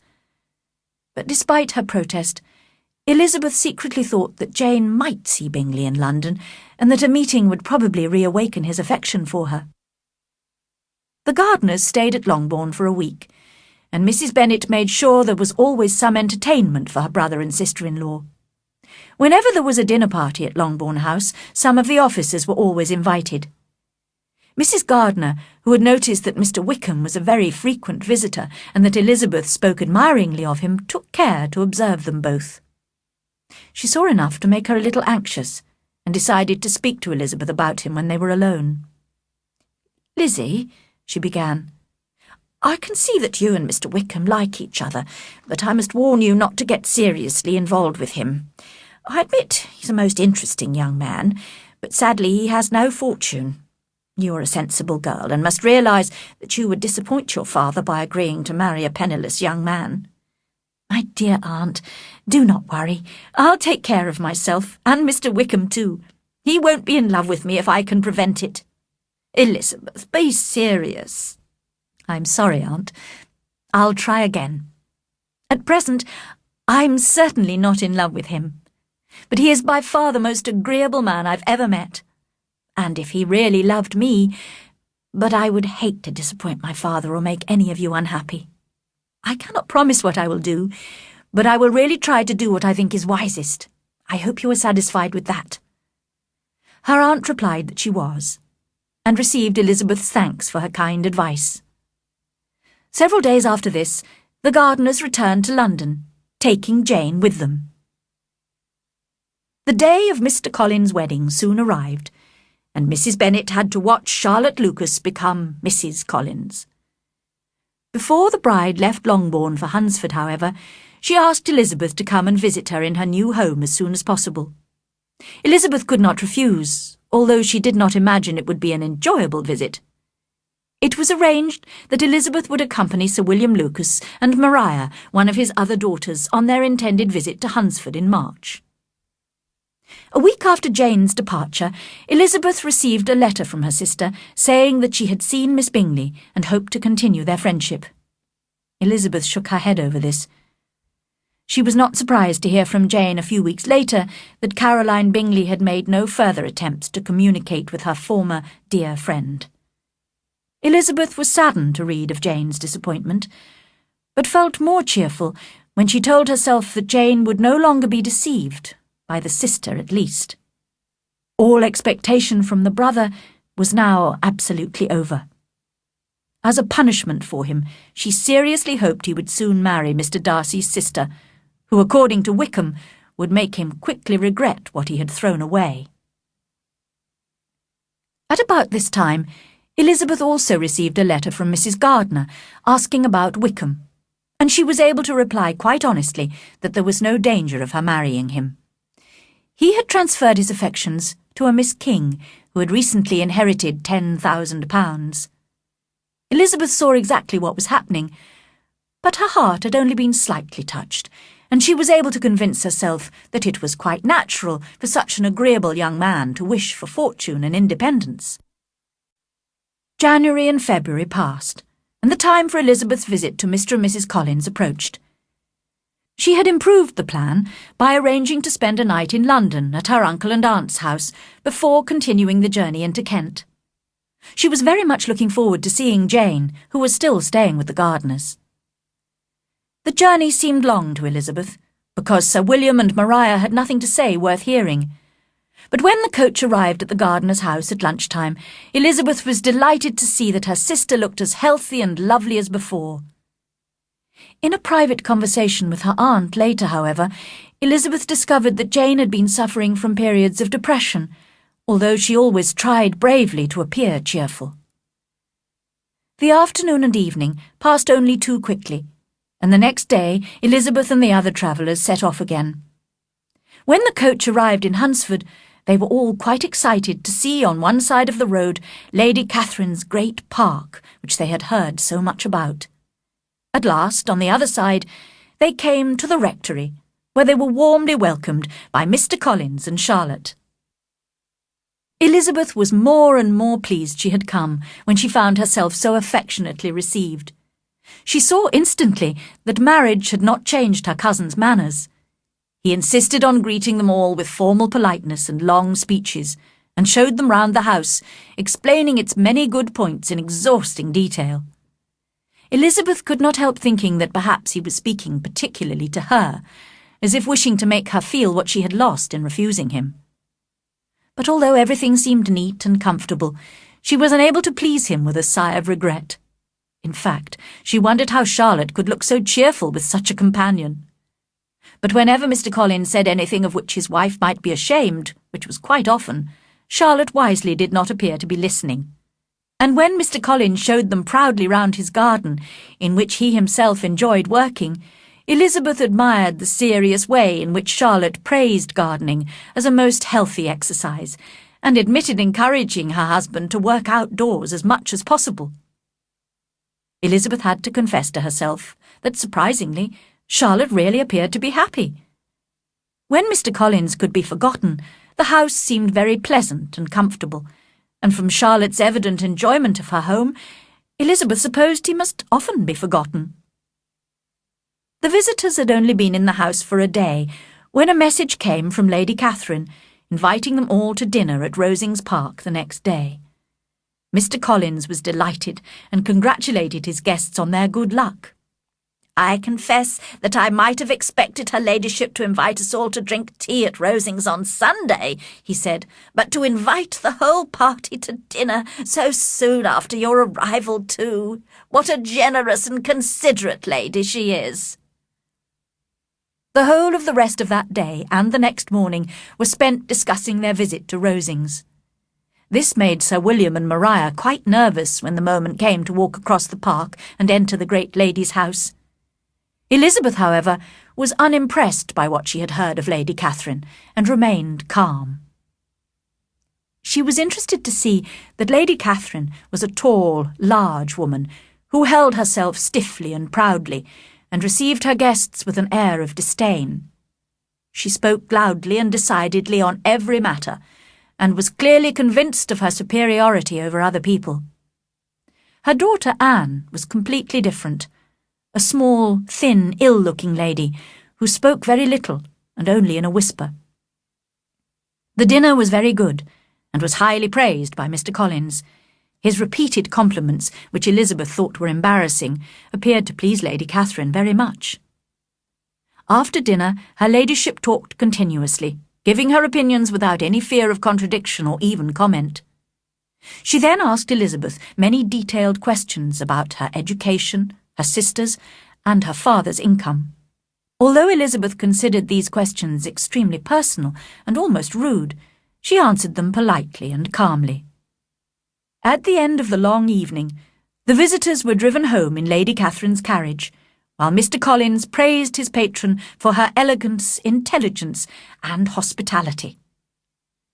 This visit was repeated twice a week, but there was little other entertainment in Hunsford.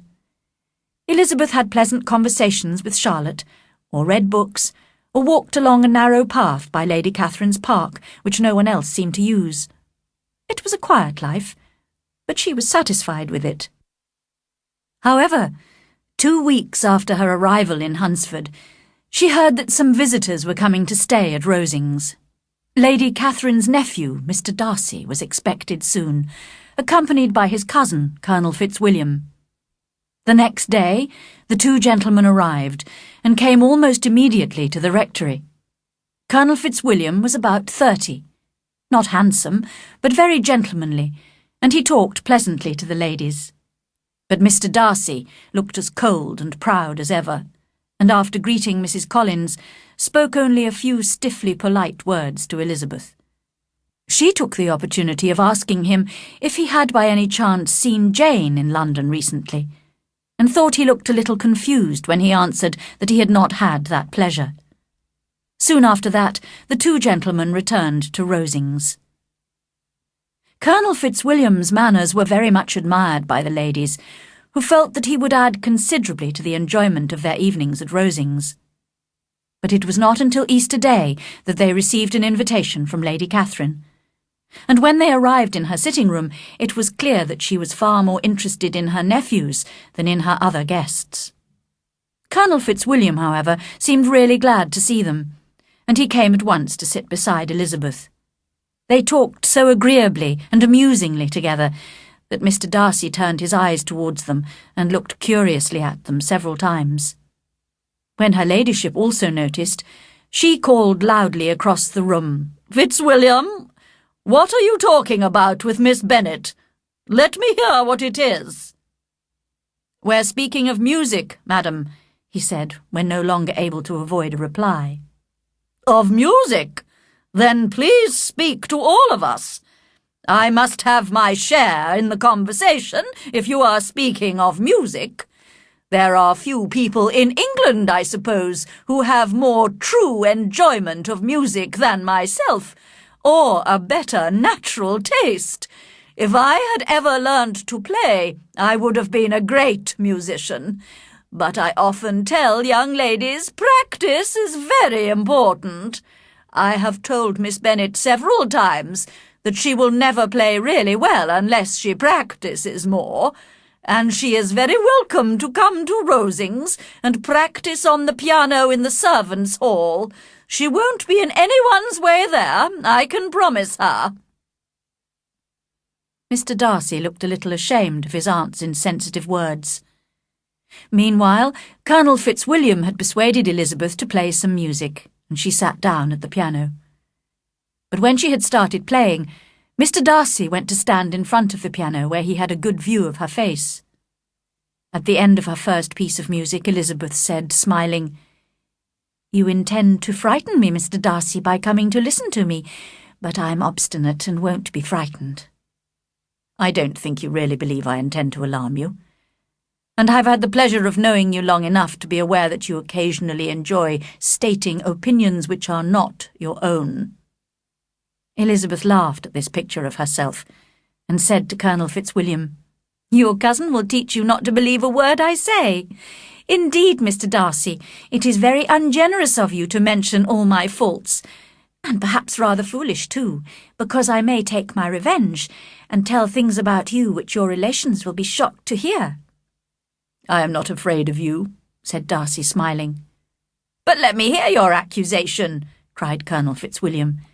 "I'd like to hear how he behaves among strangers." "Well, prepare yourself for something very dreadful. The first time I ever saw him was at a ball in Hertfordshire. And at this ball, what do you think he did? He danced only 4 dances. I'm sorry to cause you pain, but that is what happened. He danced only 4 dances, although gentlemen were scarce, and to my certain knowledge, more than one young lady was sitting down waiting for a partner. Mr. Darcy, you must admit it." "I had not, at that time, the honour of knowing anybody at the ball apart from my own group of friends. I should perhaps have asked to be introduced, but I do not like to recommend myself to strangers. I do not find it easy to talk to people I don't know."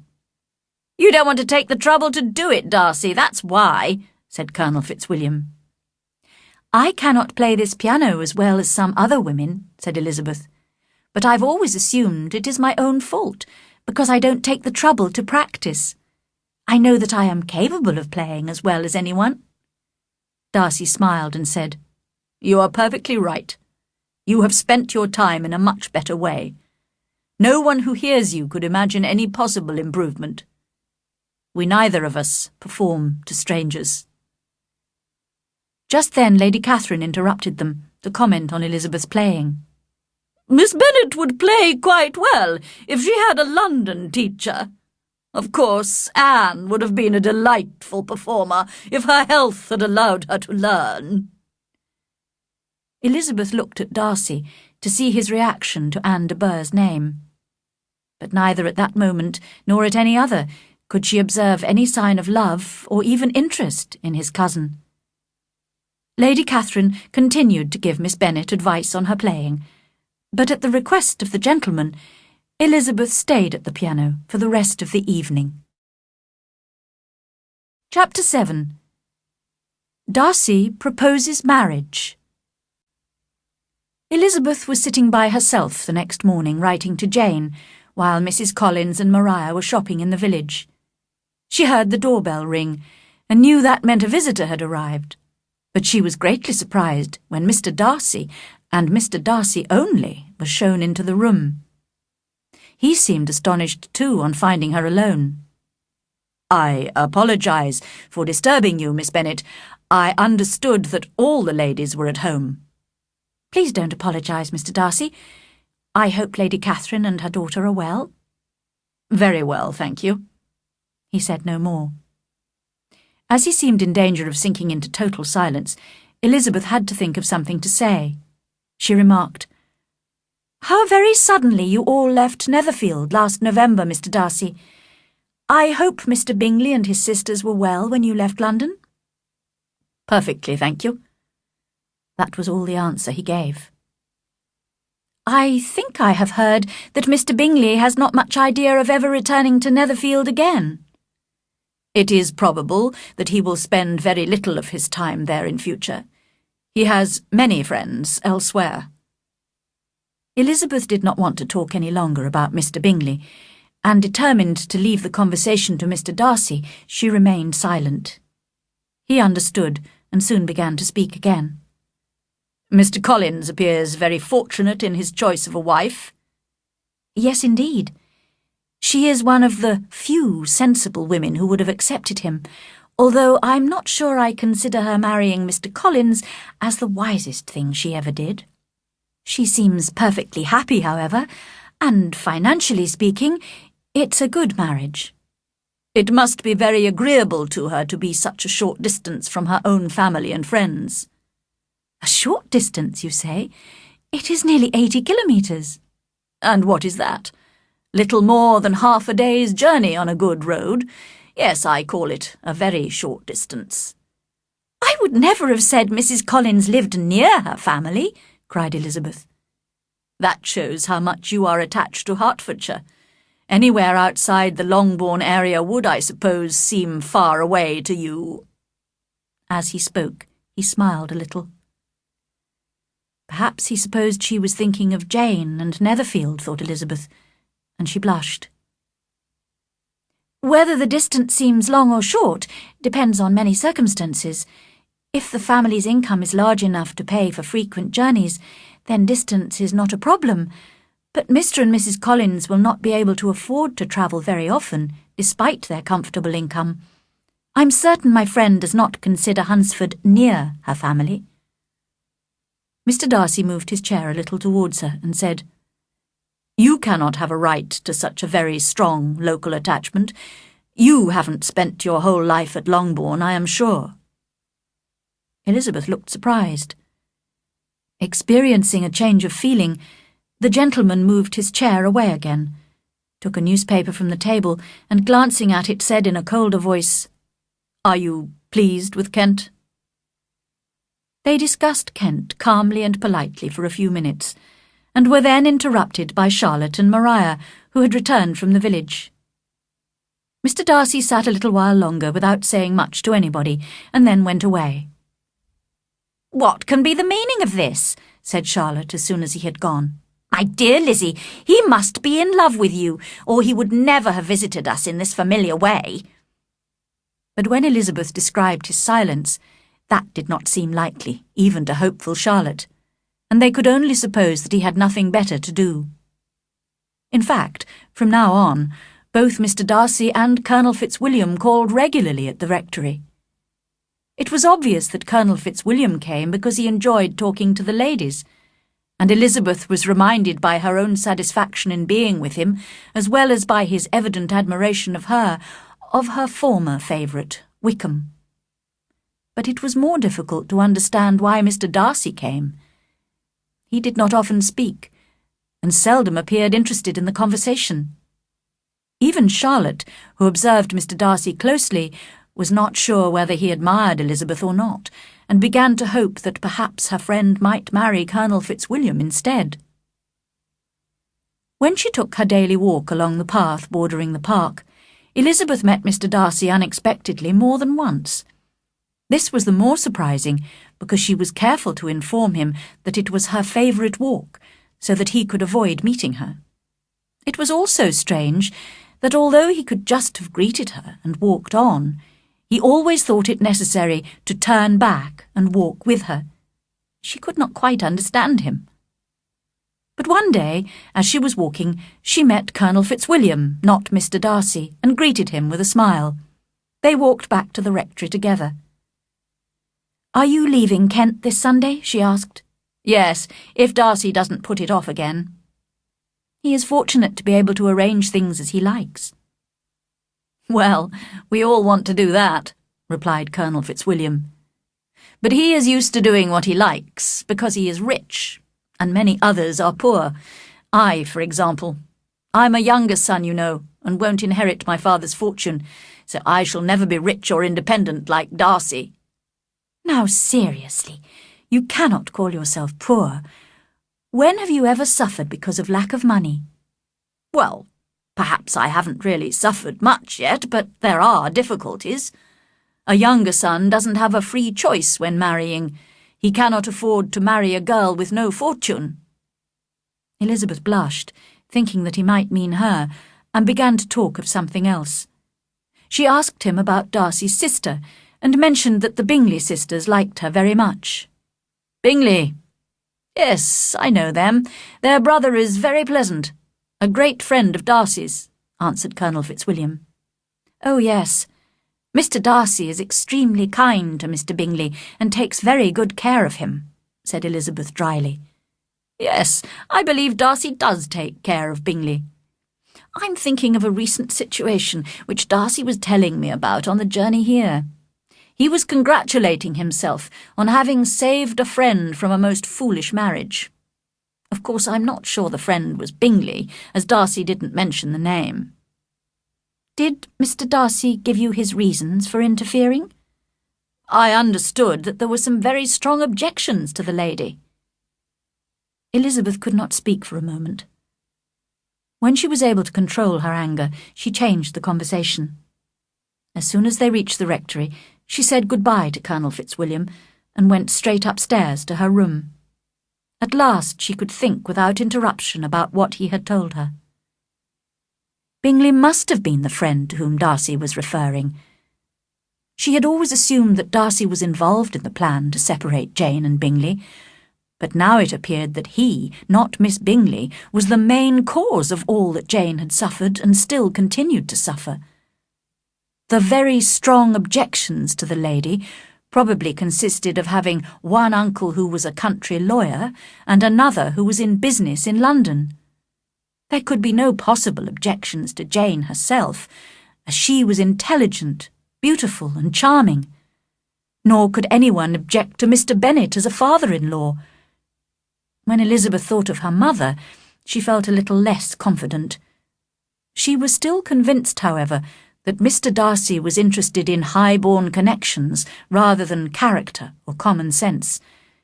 It was this, the worst kind of pride, which had destroyed for a while every hope of happiness for the most affectionate, generous heart in the world. Thinking about all this made Elizabeth so upset and unhappy that she soon had a headache. It grew so much worse in the evening, and she was so unwilling to see Mr. Darcy that she decided not to go to Rosings that evening with Mr. and Mrs. Collins. Instead, she stayed in the rectory sitting-room, rereading Jane's recent letters from London. She was saddened to discover that although Jane never complained or referred to the past, in almost every line there was a lack of cheerfulness which Elizabeth had not noticed the first time, and which now made her rather anxious. She was relieved to think that Darcy would be leaving Rosings in 2 days' time, and she herself would be with Jane in less than 2 weeks. Colonel Fitzwilliam would also be leaving with Darcy, but he had made it clear that he had no intention of proposing to her, so she did not intend to be unhappy about him. Just then she heard the doorbell, and wondered if it might be Colonel Fitzwilliam come to inquire about her health. But to her astonishment, she saw Mr. Darcy walk into the room. In a hurried manner, he began to ask how she was feeling. She answered him with cold politeness. He sat down for a few moments, and then, getting up, walked about the room. Elizabeth was surprised, but said nothing. After a silence of several minutes, he came towards her, with none of his usual calmness, and said, "In vain have I struggled. It is no good. I cannot conquer my feelings. You must allow me to tell you how warmly I admire and love you." Elizabeth stared, blushed, doubted, and was silent. He considered this sufficient encouragement, and confessed all that he felt and had felt for a long time for her. He expressed himself well, but it was not only of love that he spoke. He also talked of his pride, and his sense of her social inferiority, which had made him struggle against his feelings for so long. In spite of her dislike for him, Elizabeth appreciated what a compliment such a man's affection was, and was at first sorry for the pain he was about to receive. But soon, as she heard his references to her inferior position, she lost all pity and became very angry. She waited patiently, however, until he had finished. He ended by describing the strength of his love for her, which, in spite of all his attempts, he had been unable to conquer with arguments of reason and common sense. And finally, He asked for her hand in marriage. She could see that he had no doubt of a favourable answer, which only made her angrier. "I believe society considers it correct in cases like this," she replied, "to express grateful thanks. So if I could feel grateful, I would now thank you. But I cannot. I have never wanted your good opinion of me, and I cannot accept it. I am sorry to hurt anyone, but it has not been done deliberately, and I hope the pain will not last long. The pride, which you tell me, has long prevented the expression of your affection, can have little difficulty in conquering your feelings after this explanation." Mr. Darcy, whose eyes were fixed on her face, was both angry and surprised by her words. His face went pale, and he was clearly struggling to control himself. There was a dreadful pause, and then he spoke in a voice of forced calmness. "And this is all the reply I am to have the honour of expecting? I might, perhaps, wish to be informed why, with so little attempt at politeness, I am rejected." "I might as well ask why, with so evident a wish to offend and insult me, you chose to tell me that you loved me against your reason, and even against your character. But even if my own feelings towards you had been favourable, do you think anything could tempt me to accept the man who has destroyed, perhaps for ever, the happiness of a most dear sister?" As she said this, Mr. Darcy changed colour, but he listened without trying to interrupt her as she continued. "I have every reason in the world to think badly of you. Can you deny that you were the cause of Jane's separation from Mr. Bingley, and of her unhappiness? Can you deny it?" "I have no wish to deny that I did everything I could to separate them, and that I am delighted with my success. Towards my friend I have been kinder than to myself." Elizabeth treated this last remark with disdain, but its meaning did not escape her. "But it is not only because of Jane that I dislike you. My opinion of you was decided long ago. I heard all about your character from Mr. Wickham. Now what can you have to say on this matter? How can you defend yourself?" "You take an eager interest in that gentleman," said Darcy, less calmly than before. The colour was rising in his face.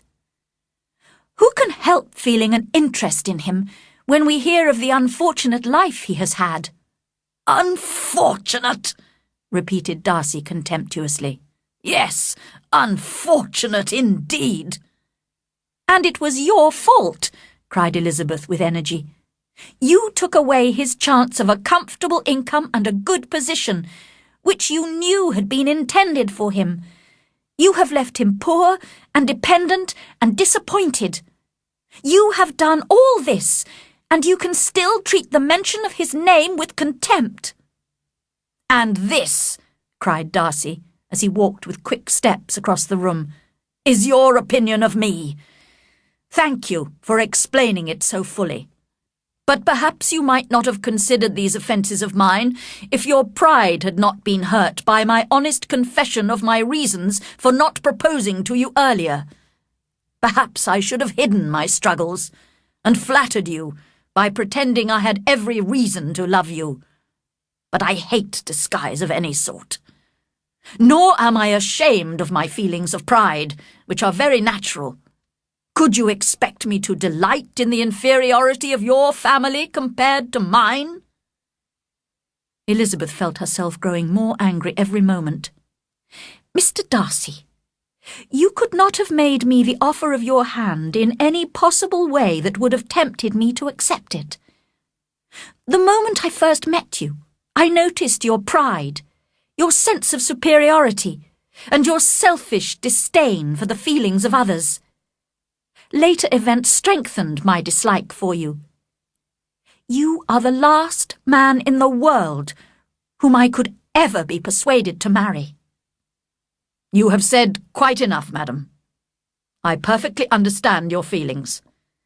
Forgive me for having taken up so much of your time, and accept my best wishes for your health and happiness." With these words, he hurried out of the room and the house. Elizabeth felt so weak that she sat down and cried for half an hour. She was so astonished to have received a proposal from Mr. Darcy. His affection for her must indeed have been strong to conquer all the objections he had to her family and position, objections which had made him prevent his friend marrying her sister. But his terrible pride, his shameless confession of what he had done to separate Jane and Bingley, and his cruelty towards Wickham, soon removed any pity she might have felt for him. Chapter 8. Elizabeth learns more about Darcy and Wickham. The next morning, Elizabeth had still not recovered from the surprise of Darcy's proposal to her. Feeling in need of exercise and fresh air, she decided to have a walk.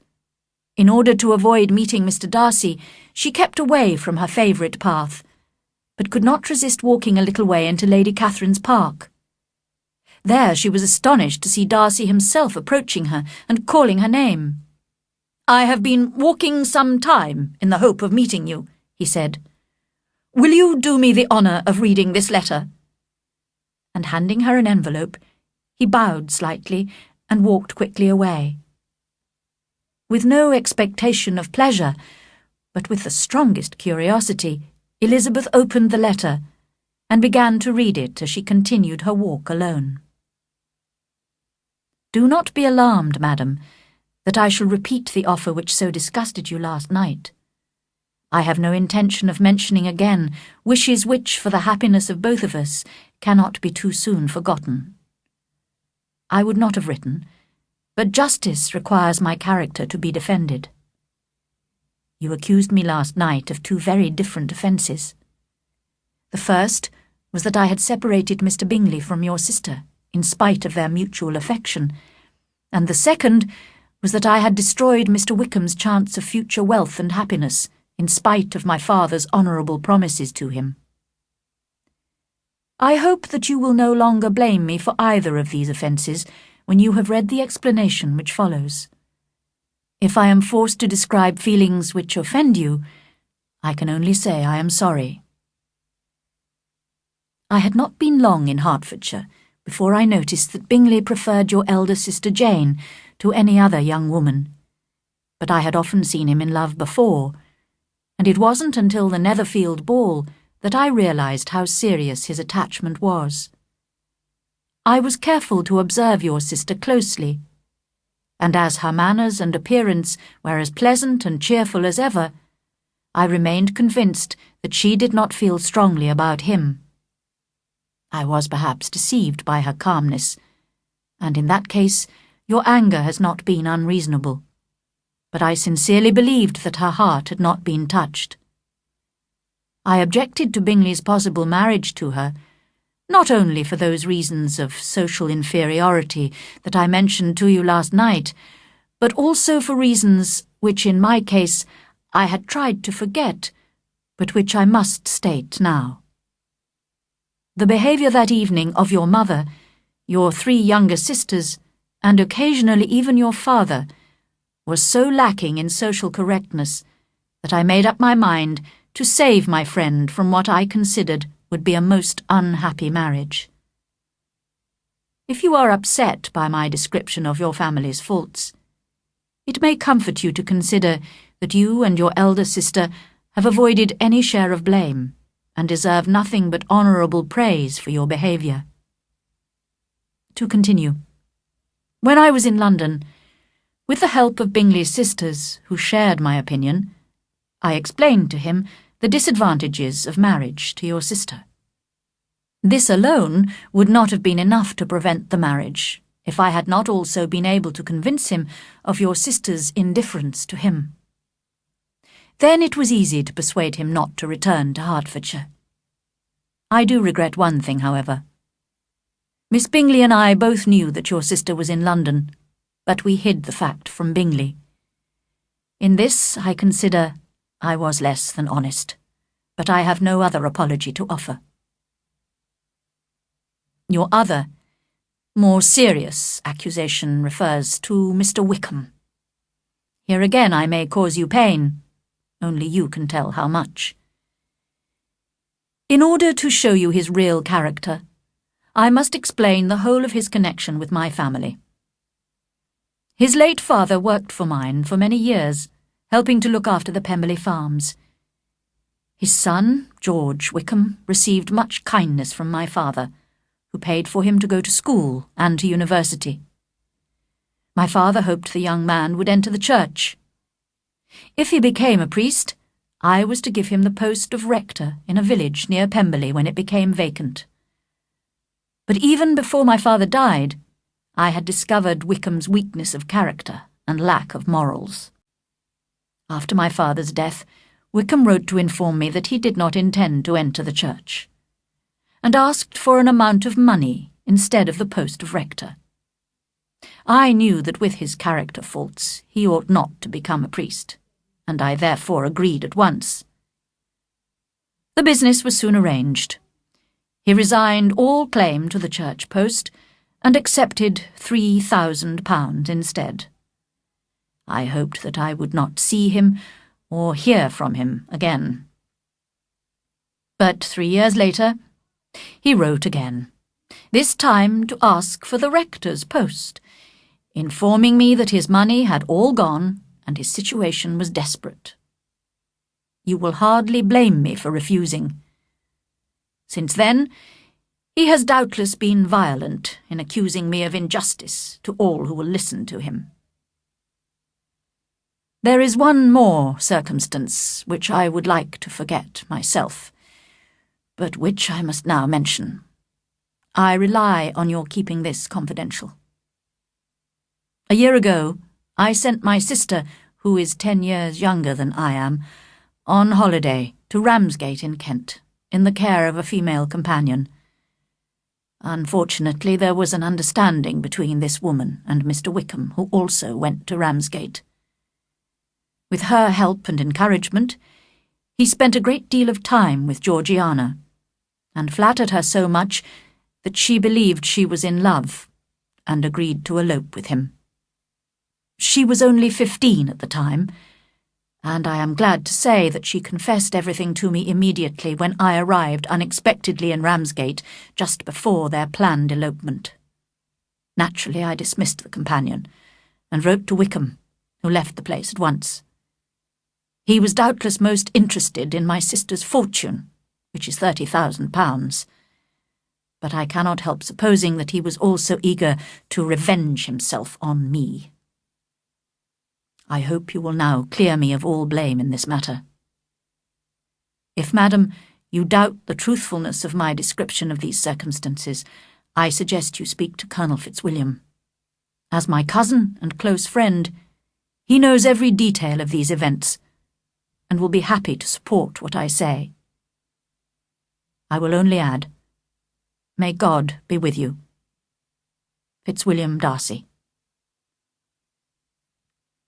Elizabeth experienced a variety of emotions as she read the letter. She was astonished to discover that Darcy was capable of any sort of apology. It was with a strong prejudice against anything he might say that she began reading his explanation of what had happened at Netherfield, and at first she was too angry with him to treat him with justice. But when she went on to read his description of his relationship with Wickham, she hesitated. It was so very different from Wickham's story, which she would have preferred to believe. But after a few moments' thought, she realized that Darcy's statement was much more likely to be true. She began to remember several things about Wickham which now appeared strange to her. On the first evening she had met him, he had told the whole story about his lost fortune and the Darcy family to her, a total stranger. Then he had boasted of having no fear of Darcy, but had avoided the Netherfield ball the very next week. In addition, he had waited until the Bingleys and Darcy had left Netherfield before making his accusations public. She reminded herself that no one in Hertfordshire knew anything about Wickham's past, so it was quite possible that he lacked morals, as Darcy said. She had to admit that Darcy himself, though horribly proud, had always shown himself to be a gentleman. Finally, Darcy would certainly not have dared to refer her to Colonel Fitzwilliam if he were not certain that his cousin could prove these statements. She became absolutely ashamed of herself. "How badly I have behaved!" she cried. "How prejudiced I have been! I, who have always been so proud of my ability to judge people. That pride has led me blindly into making a stupid mistake. Flattered by Wickham's interest and offended by Darcy's coolness, I have misjudged both of them. Till this moment, I never knew myself." She reread what Darcy had to say about Jane, and this time was forced to admit that Jane had displayed few outward signs of her feelings for Bingley. Charlotte had even commented on it. Then, when Elizabeth looked again at Darcy's comments on her family's behaviour, her sense of shame was very great, and she could not deny the justice of his words. Feeling more miserable than she had ever felt before, she slowly returned to the rectory, where she had difficulty in maintaining a cheerful appearance. Mr. Darcy and Colonel Fitzwilliam left Rosings the next day, and were sadly missed by their aunt, who now had so little entertainment that she invited the Collinses and their visitors several times that week. As Elizabeth only had a few days left before the end of her visit, she thought it fortunate that most of her time was occupied. When she had a moment to herself, it was a great relief to walk outside in the garden or the park, alone with her thoughts. She soon knew Mr. Darcy's letter by heart. Although she was still angry with him for the proud, overconfident way in which he had proposed, her anger turned against herself when she considered how unjustly she had criticised and accused him. She respected his character and felt pity for his disappointment, but did not for a moment regret her refusal, or have the slightest desire to see him ever again. She was saddened when she thought of her family. Her father enjoyed laughing at Kitty's and Lydia's foolishness so much that he never attempted to control his two youngest daughters, and her mother, whose own behaviour was far from correct, was completely unaware that anything was wrong. And poor Jane! It now appeared that Bingley's affection had been sincere, and Jane's disappointment had been indirectly caused by the behaviour of her own near relations. On Saturday morning, Elizabeth said goodbye to her friend Charlotte, feeling sorry to leave her with such a husband. But Charlotte, although regretting the departure of her visitors, appeared quite content with her domestic arrangements. Mr. Collins took care to say to Elizabeth before she left, "I do hope, my dear Miss Elizabeth, that you will be as happy in marriage as I am. My dear Charlotte and I have one mind and one way of thinking. We seem to be made for each other." "It is most fortunate when that is the case," was all that Elizabeth could safely reply. By midday she had arrived in London, where she had arranged to stay a few days at her aunt's house. There was, however, no opportunity to discuss Mr. Darcy's letter with Jane until they both reached Longbourn again, at the end of the week. It was pleasant to be at home again, but Elizabeth was very conscious of her younger sister's silliness. They were full of the sad news they had just heard, that the regiment was leaving Meryton in 2 weeks' time, and would be staying for the summer in Brighton, a holiday town on the south coast. Lydia and her mother were trying hard to persuade Mr. Bennet to take them to Brighton too, for several months, as the summer would be so miserable in Hertfordshire without the officers. Fortunately, Elizabeth felt sure her father would not agree to this foolish idea.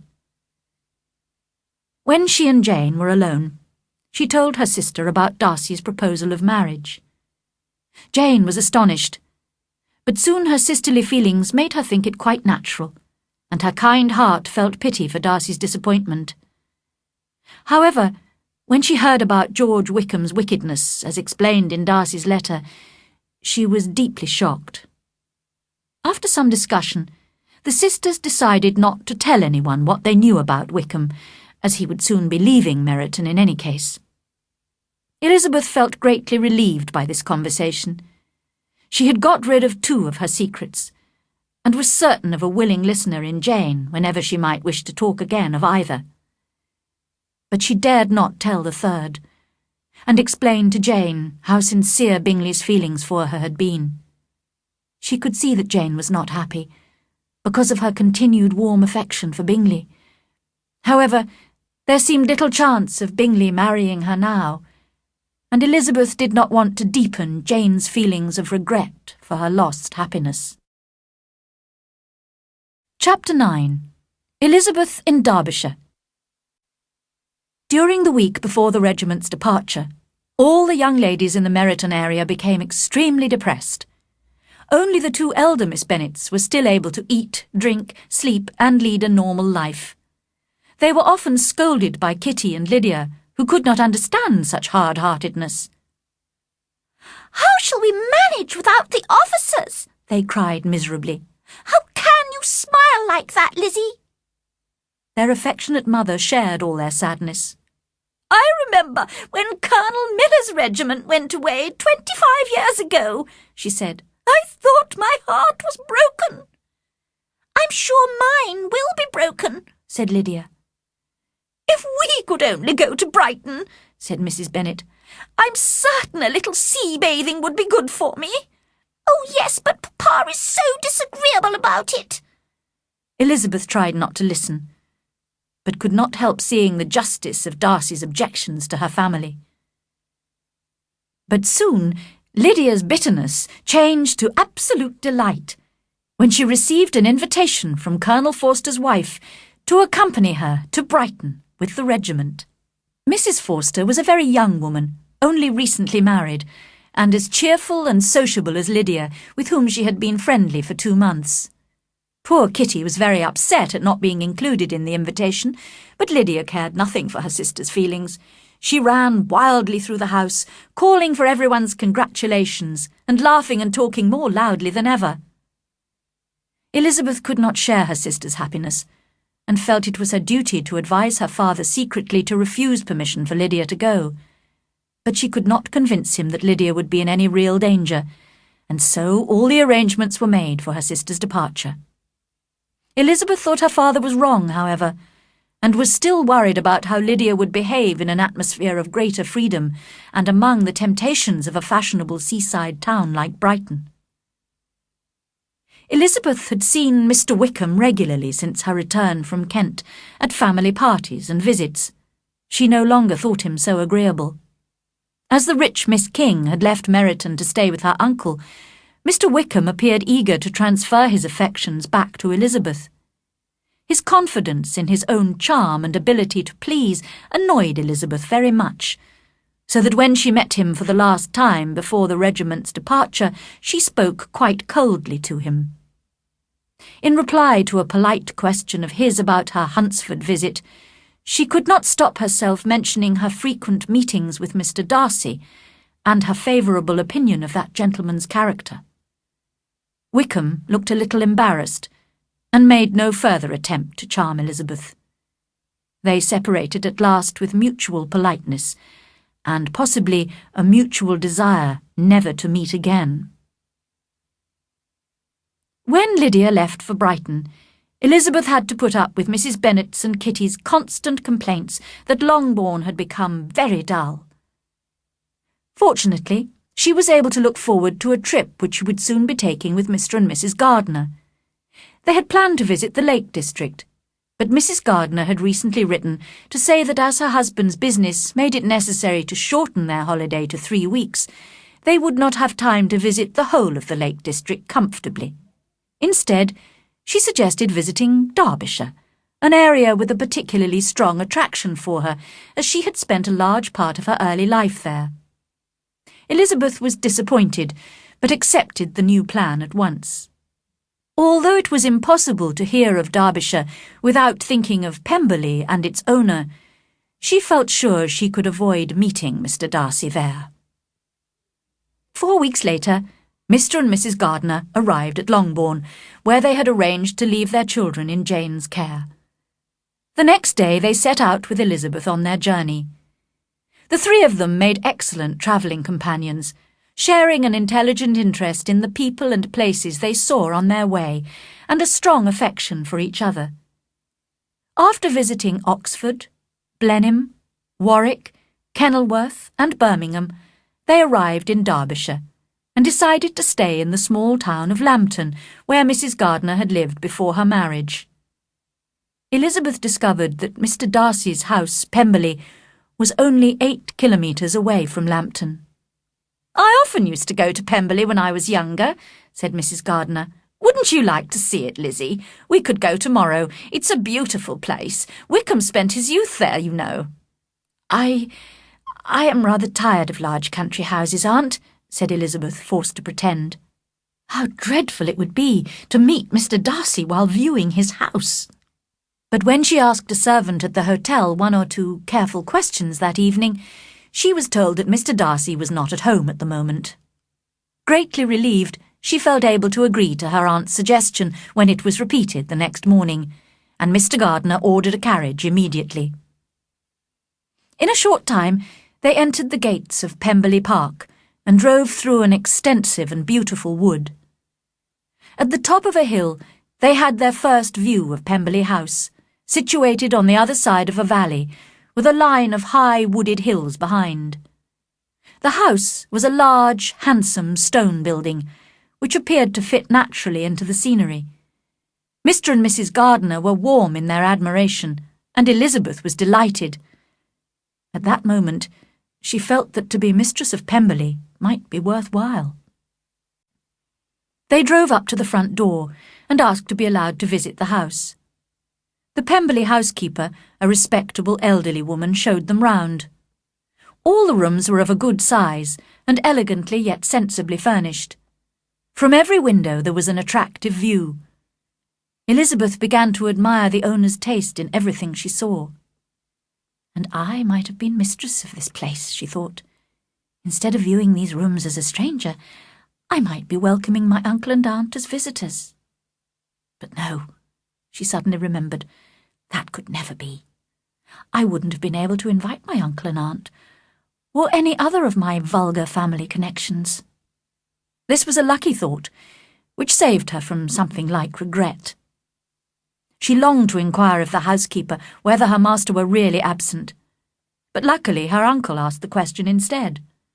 It was quite alarming to hear that Mr. Darcy was expected to arrive the next day with a large group of friends. How glad Elizabeth was that their own journey had not been delayed a day. Mr. and Mrs. Gardiner were enjoying their conversation with the housekeeper, who seemed content to talk about her master. "Mr. Darcy is a very handsome gentleman, as you will see from the painting upstairs. His sister is most attractive too, and so accomplished. She plays and sings the whole day. My master has just sent a new piano from London for her. He's such a kind brother. He'll do anything for Miss Georgiana." "Does Mr. Darcy spend much time at Pemberley?" asked Mr. Gardiner. "Not as much as I'd like, sir." "If your master married, he might spend more time here." "Yes, sir, but I don't know when that'll be. I don't know who is good enough for him." Mr. and Mrs. Gardiner smiled, and Elizabeth listened with increasing astonishment as the housekeeper continued. "It's no more than the truth. Everybody who knows him says the same.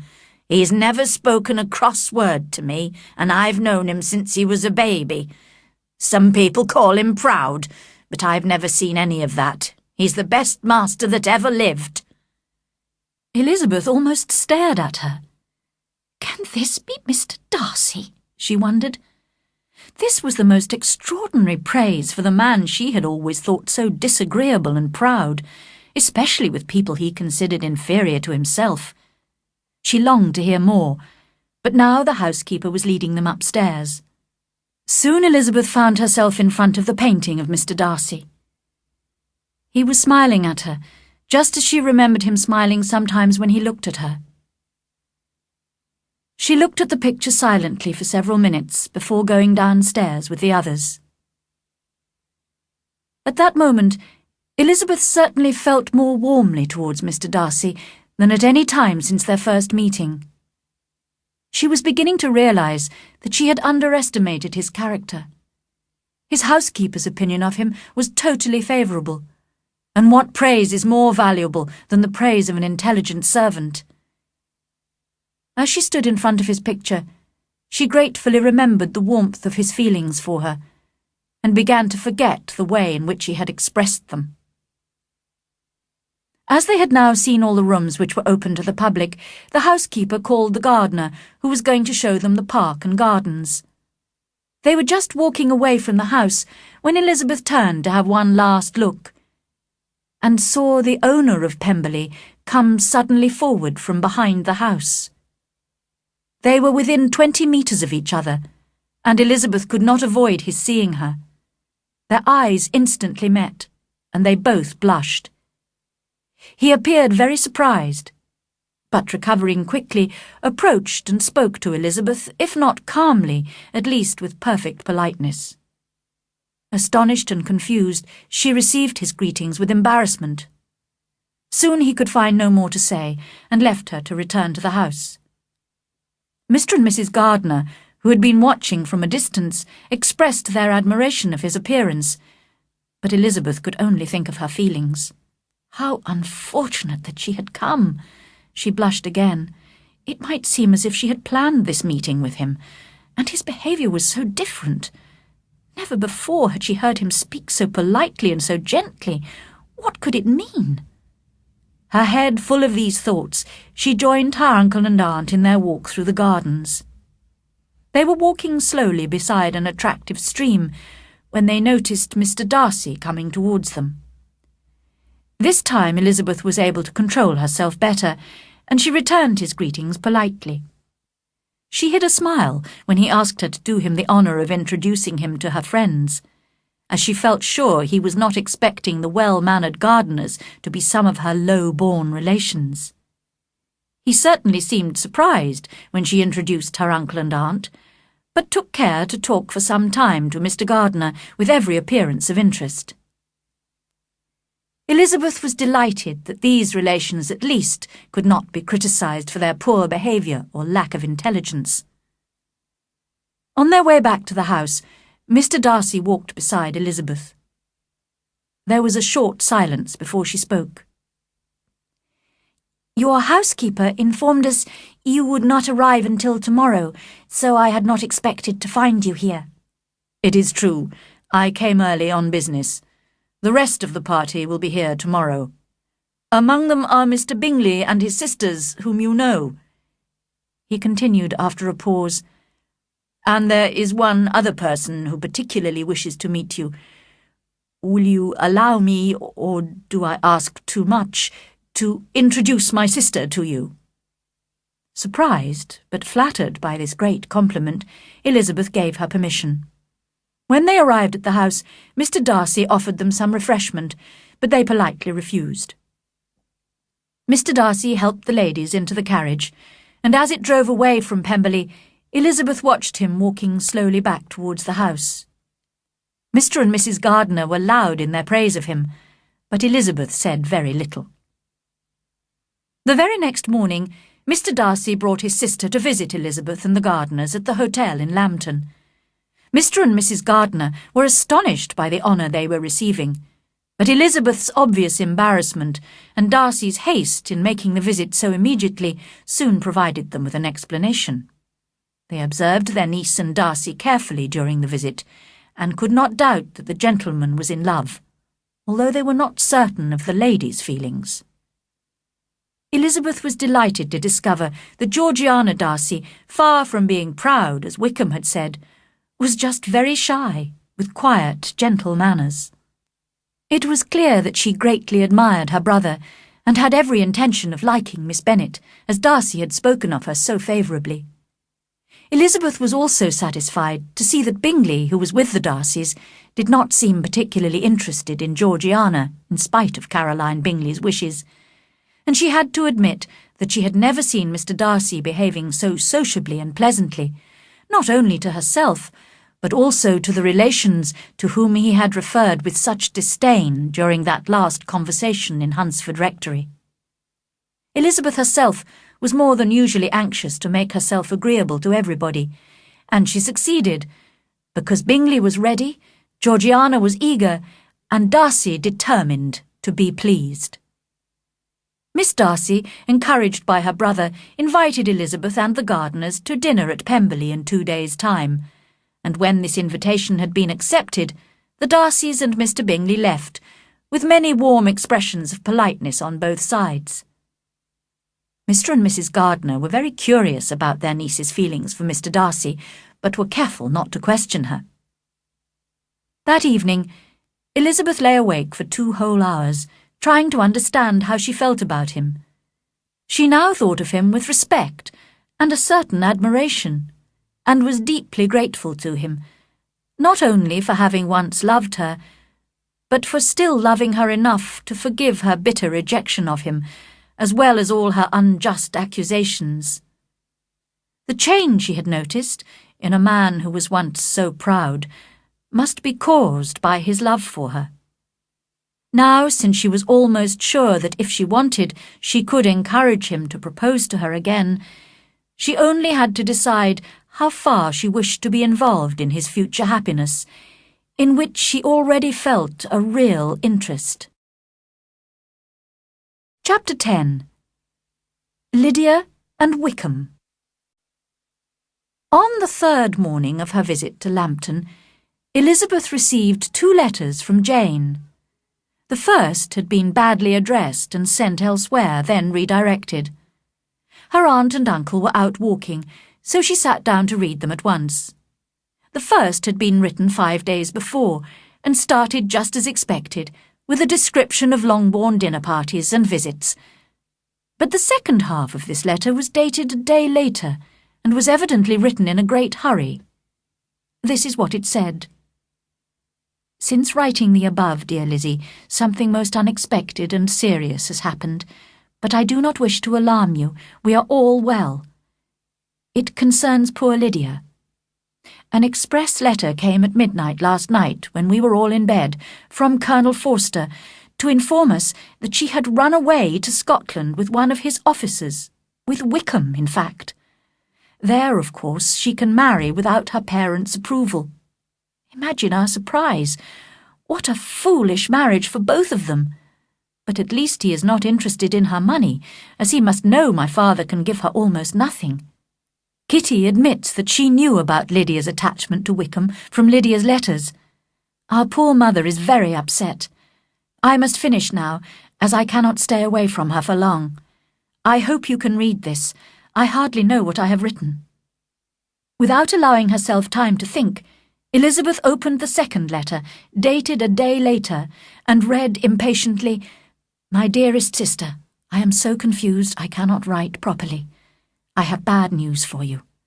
Foolish though a marriage between Mr. Wickham and our poor Lydia might be, we are now only too anxious to hear that it has taken place. There is reason to fear they have not gone to Scotland.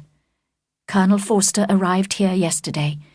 He tells us that one of the officers, a close friend of Wickham, believes that Wickham never intended to go to Scotland or to marry Lydia at all. The Colonel followed the couple as far as London, but they have not been seen leaving the capital. Our anxiety, my dear Lizzie, is very great. My father and mother believe the worst, and the Colonel fears Wickham is not a man to be trusted. But I cannot believe him to be so wicked. And is Lydia so completely lacking in morals that she could live with a man without being married? Impossible. Now my poor mother is really ill. My father is angry, for perhaps the first time in his life, and Kitty is being scolded for keeping the attachment a secret. While I am glad, dearest Lizzie, that you have been spared some of the confusion and worry we have been experiencing, I cannot help begging you all to come home as soon as possible. My father is going to London with the Colonel to try to find Lydia. I think he is too upset to achieve results in the best and safest way, and my uncle's advice and help would be everything in the world. I rely on his goodness. cried Elizabeth, running to the door. But just as she reached it, Mr. Darcy came in. Her pale face and strange manner prevented him from speaking, and she, who could think of nothing except Lydia, said hurriedly, "Excuse me, but I must leave you. I must find Mr. Gardiner immediately. There is not a moment to lose." "Good God! What is the matter?" he cried. Then added, "Let me, or let the servant, go to find Mr. and Mrs. Gardiner. You are not well enough. You cannot go yourself." Elizabeth hesitated, but her legs were trembling and she realized he was right. After giving the servant her message, she sat down, looking so ill that Darcy could not leave her, or stop himself, saying gently, "Let me call someone to look after you. Shall I get you a glass of wine? You are very ill." "No, thank you," she replied. "I am quite well. I am only upset by some dreadful news I've just received from Longbourn." She burst into tears, and for a few minutes could not speak another word. Darcy watched her miserably in sympathetic silence.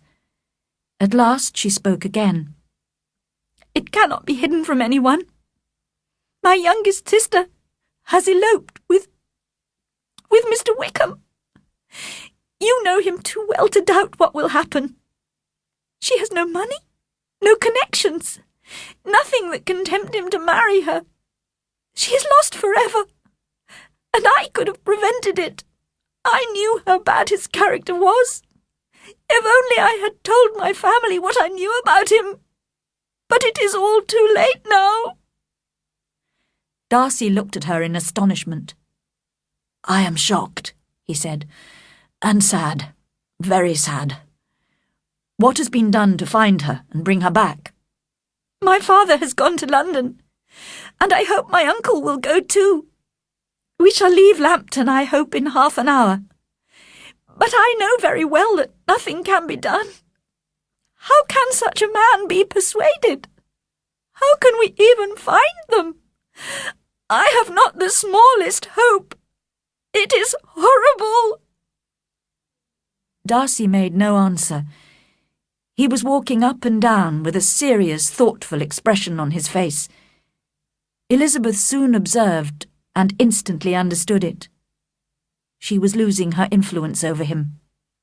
This proof of moral weakness in her family was driving him away from her.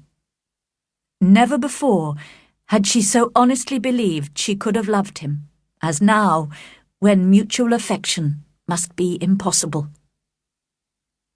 But she could not think for long of herself, when Lydia's situation was so desperate. Mr. Darcy left almost immediately, politely regretting that Elizabeth and her aunt and uncle would not, in the circumstances, be able to come to dinner at Pemberley that day, and again expressing his sympathy.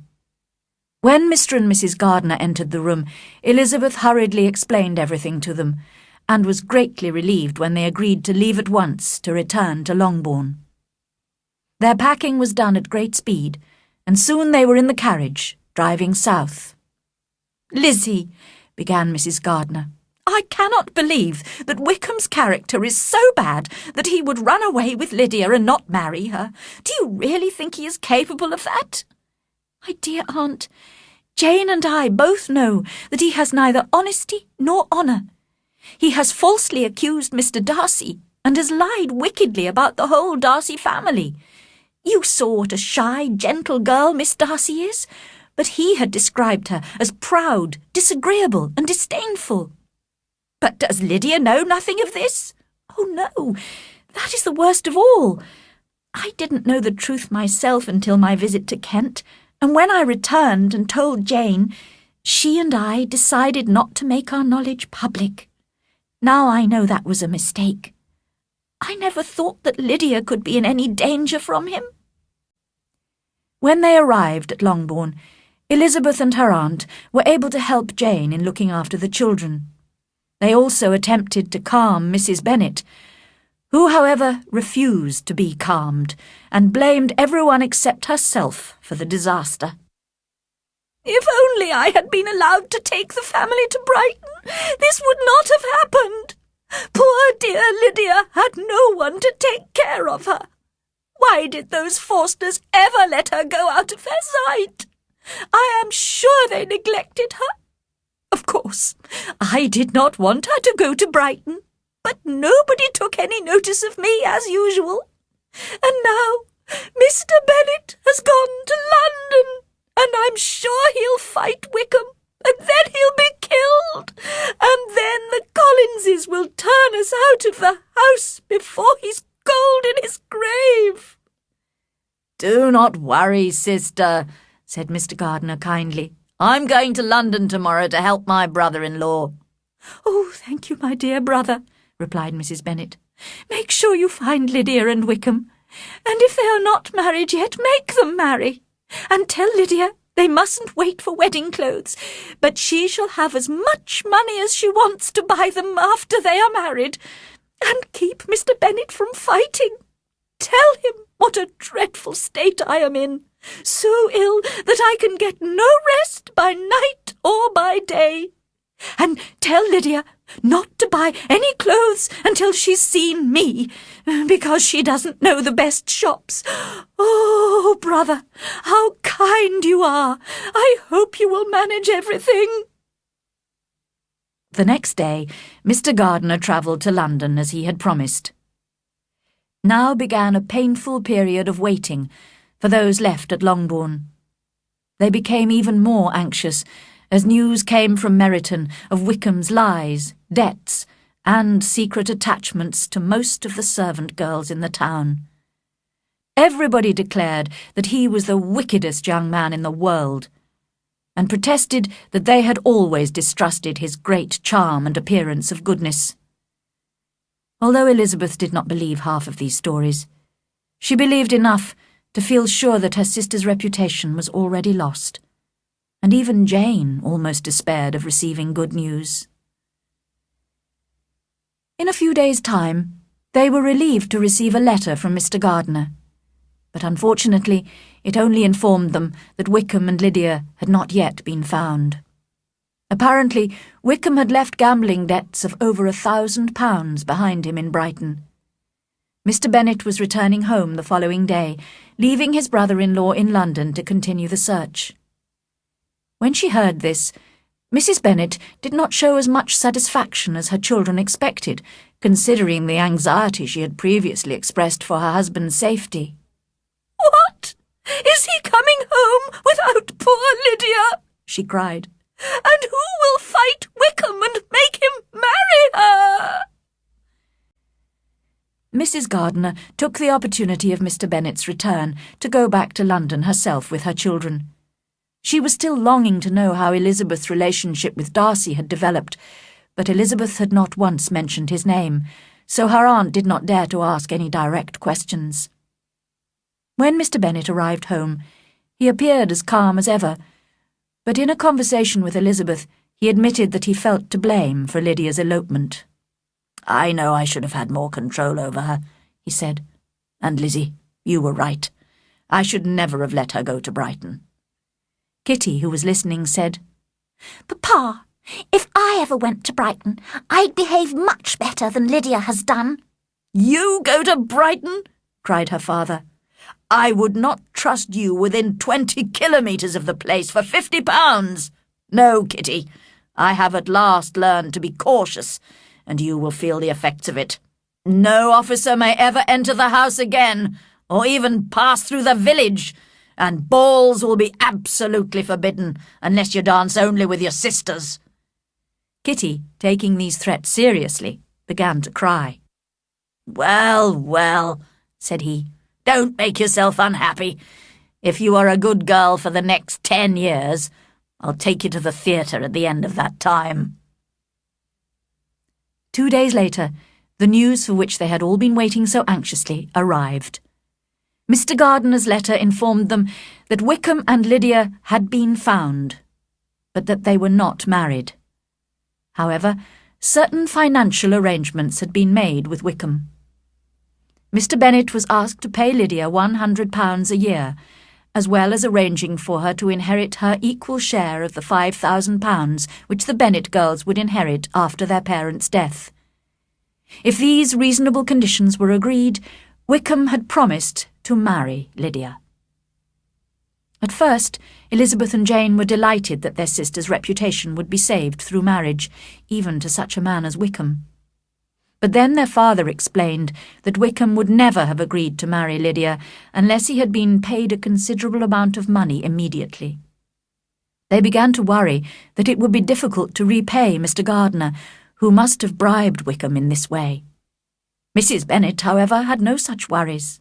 "He is her own uncle after all," she cried happily. "Why shouldn't he pay?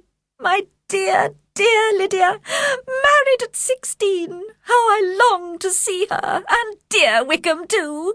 But the wedding clothes! I'll write to my sister-in-law about them at once. I'm so happy. In a short time I'll have a daughter married. Oh, Mrs. Wickham, how well it sounds!" Now that Lydia was going to be married, Elizabeth greatly regretted telling Darcy of her fears for her sister. But even if Lydia had been married in the most honourable way, it was extremely unlikely that Mr. Darcy would wish to connect himself with a family in which there was a close relationship with Wickham, the man he most justly disliked. She could not expect him to go on caring for her, as she felt certain he had done when they met in Derbyshire. But now that she was sure he could not love her, she was convinced they could have been happy together. He seemed to be exactly the man who would have suited her. They could have usefully influenced each other.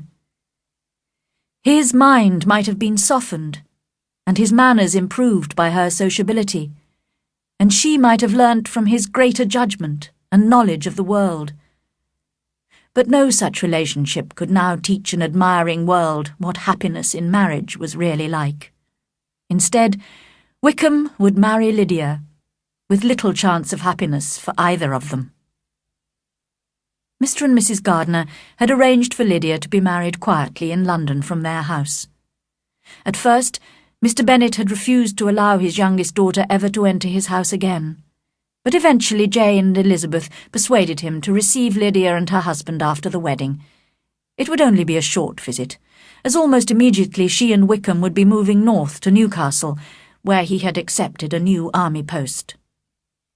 When the carriage containing the young couple arrived at Longbourn House, the two elder Bennet sisters were shocked to see how unashamed Lydia was. She entered the house, laughing and joking, and asked all her sisters to congratulate her. Wickham was no more embarrassed than she was, and spoke to everyone in his usual flattering, agreeable manner. They seemed to have no idea of the anxiety they had caused by their shameless and wicked behaviour. Elizabeth was quite disgusted by their relaxed, confident appearance, and determined not to show any interest when Lydia insisted on describing every detail of her wedding day. She could not help reacting with astonishment, however, when Lydia let slip the name of Mr. Darcy. He had apparently been present at the ceremony. Why would Mr. Darcy, Elizabeth wondered, attend the wedding of two people he must hold in the greatest contempt? She could not discover the reason from Lydia, who suddenly remembered it was supposed to be a secret, and she could not rest without knowing the truth. So she hurriedly sent a note to her aunt in London, asking urgently for an explanation. Chapter 11. Bingley returns to Netherfield. Elizabeth had the satisfaction of receiving a reply from her aunt in the shortest time possible. She sat down eagerly to read it. My dear niece, I must confess I am astonished by your request for information about Mr. Darcy's share in arranging Lydia's marriage. I assumed that you would know all about it. Your uncle is as surprised as I am. But if you are really innocent and ignorant, I must tell you all the details. On the day I returned to London from Longbourn, your uncle had a most unexpected visitor. Mr. Darcy came to tell us he had discovered where your sister and Wickham were staying. The reason he gave for wanting to help was his belief that he was to blame for not making Wickham's worthlessness more public, and that therefore it was his duty to assist us in every possible way. If he had another motive, I am sure it would be just as honourable. He knew that Wickham had a close friend in London, a woman who had once been companion to Miss Darcy and had been dismissed for some reason. So Mr. Darcy found this woman and bribed her to give him Wickham's present address. He went to see Wickham and insisted on seeing Lydia, hoping to persuade her to return to her family. However, Lydia told him she only cared for Wickham and had no intention of leaving him, whether he married her or not. Wickham privately told Mr. Darcy that he had left the regiment because of his gambling debts, not because he intended to marry Lydia, and that he was still hoping to find and marry a woman of fortune in order to have a comfortable income. It was clearly necessary to persuade him to marry Lydia as soon as possible, and Mr. Darcy had several meetings with Wickham to arrange financial matters with him. Finally, Mr. Darcy was able to visit your uncle, as I have said, to explain the whole business, and to insist that he alone should be responsible for paying Wickham the promised amount. Your uncle argued with him for a long time, but our visitor was so obstinate that Mr. Gardiner eventually had to agree. I think, Lizzie, that obstinacy is Mr. Darcy's real fault, rather than any of the other faults of which he has been accused. He paid Wickham several £1,000s for past debts and future expenses, and attended the wedding to make a final payment.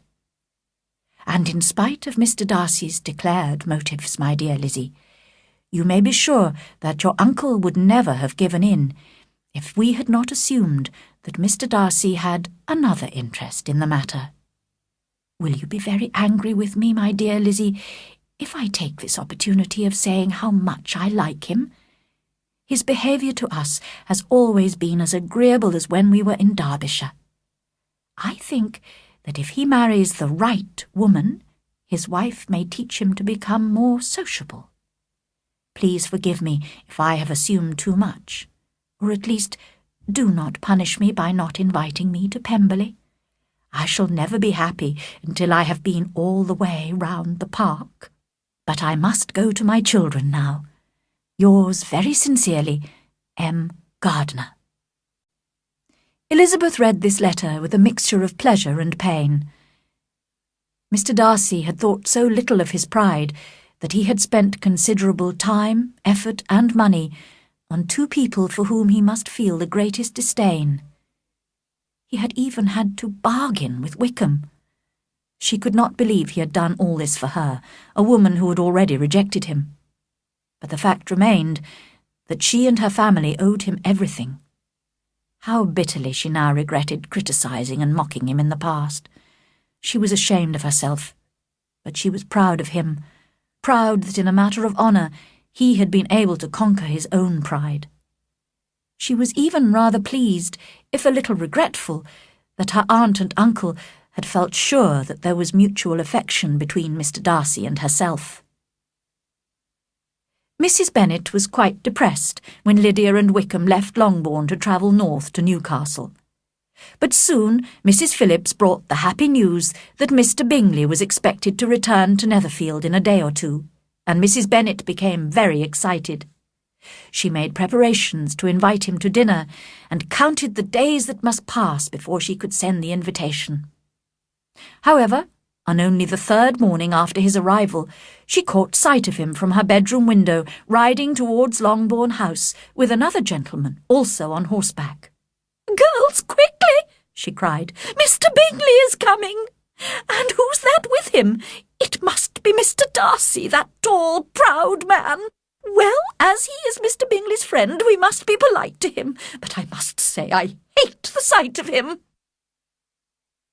Both Jane and Elizabeth felt uncomfortable and sympathised with each other. Jane was nervous about meeting Bingley again and determined not to show her feelings. Elizabeth was uneasy at the thought of seeing Darcy, as she was the only one who knew how much the whole family owed him in spite of their general dislike of him. She was astonished that he had come to see her, and for a moment she allowed herself to hope that his affection and wishes might still be the same. She was disappointed, however, by the visit. Mr. Darcy said scarcely anything to her, and appeared more thoughtful and less anxious to please than in Derbyshire. She wondered bitterly why he had come. In addition, she was highly embarrassed by her mother's behaviour. With flattering smiles, Mrs. Bennet concentrated all her conversation on Mr. Bingley, while throwing the occasional unpleasant remark in Mr. Darcy's direction. The only positive effect of the gentleman's visit was the way in which Jane's charm and beauty appeared to excite Mr. Bingley's admiration all over again, which Elizabeth was relieved and delighted to see. The Bennet family did not see the two gentlemen again until Tuesday, when they came to dinner at Longbourn. It was a great pleasure to Elizabeth to watch Bingley sitting beside Jane and talking happily to her. But this was the only enjoyment she gained from the party. Mr. Darcy was unfortunately sitting a long way from her, next to Mrs. Bennet. Elizabeth could see how seldom they spoke to each other, and how cold and formal their behaviour to each other was. She would have given anything to be able to tell him that his kindness was appreciated by at least one of the family. All through the long dinner, she desperately hoped there would be an opportunity for her to have some real conversation with him later. But the evening passed without any more than a short exchange of politeness between them, and Elizabeth lost all hope of immediate happiness. 2 days after this, Mr. Bingley called at Longbourn House again. This time he was alone, as Mr. Darcy had gone to London. He sat with the ladies for over an hour, talking cheerfully and agreeably to them. He came the next morning, and again in the evening.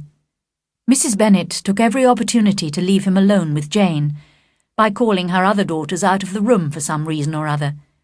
She was hoping to encourage him to propose, but in spite of her efforts, Bingley remained charming and agreeable and unattached.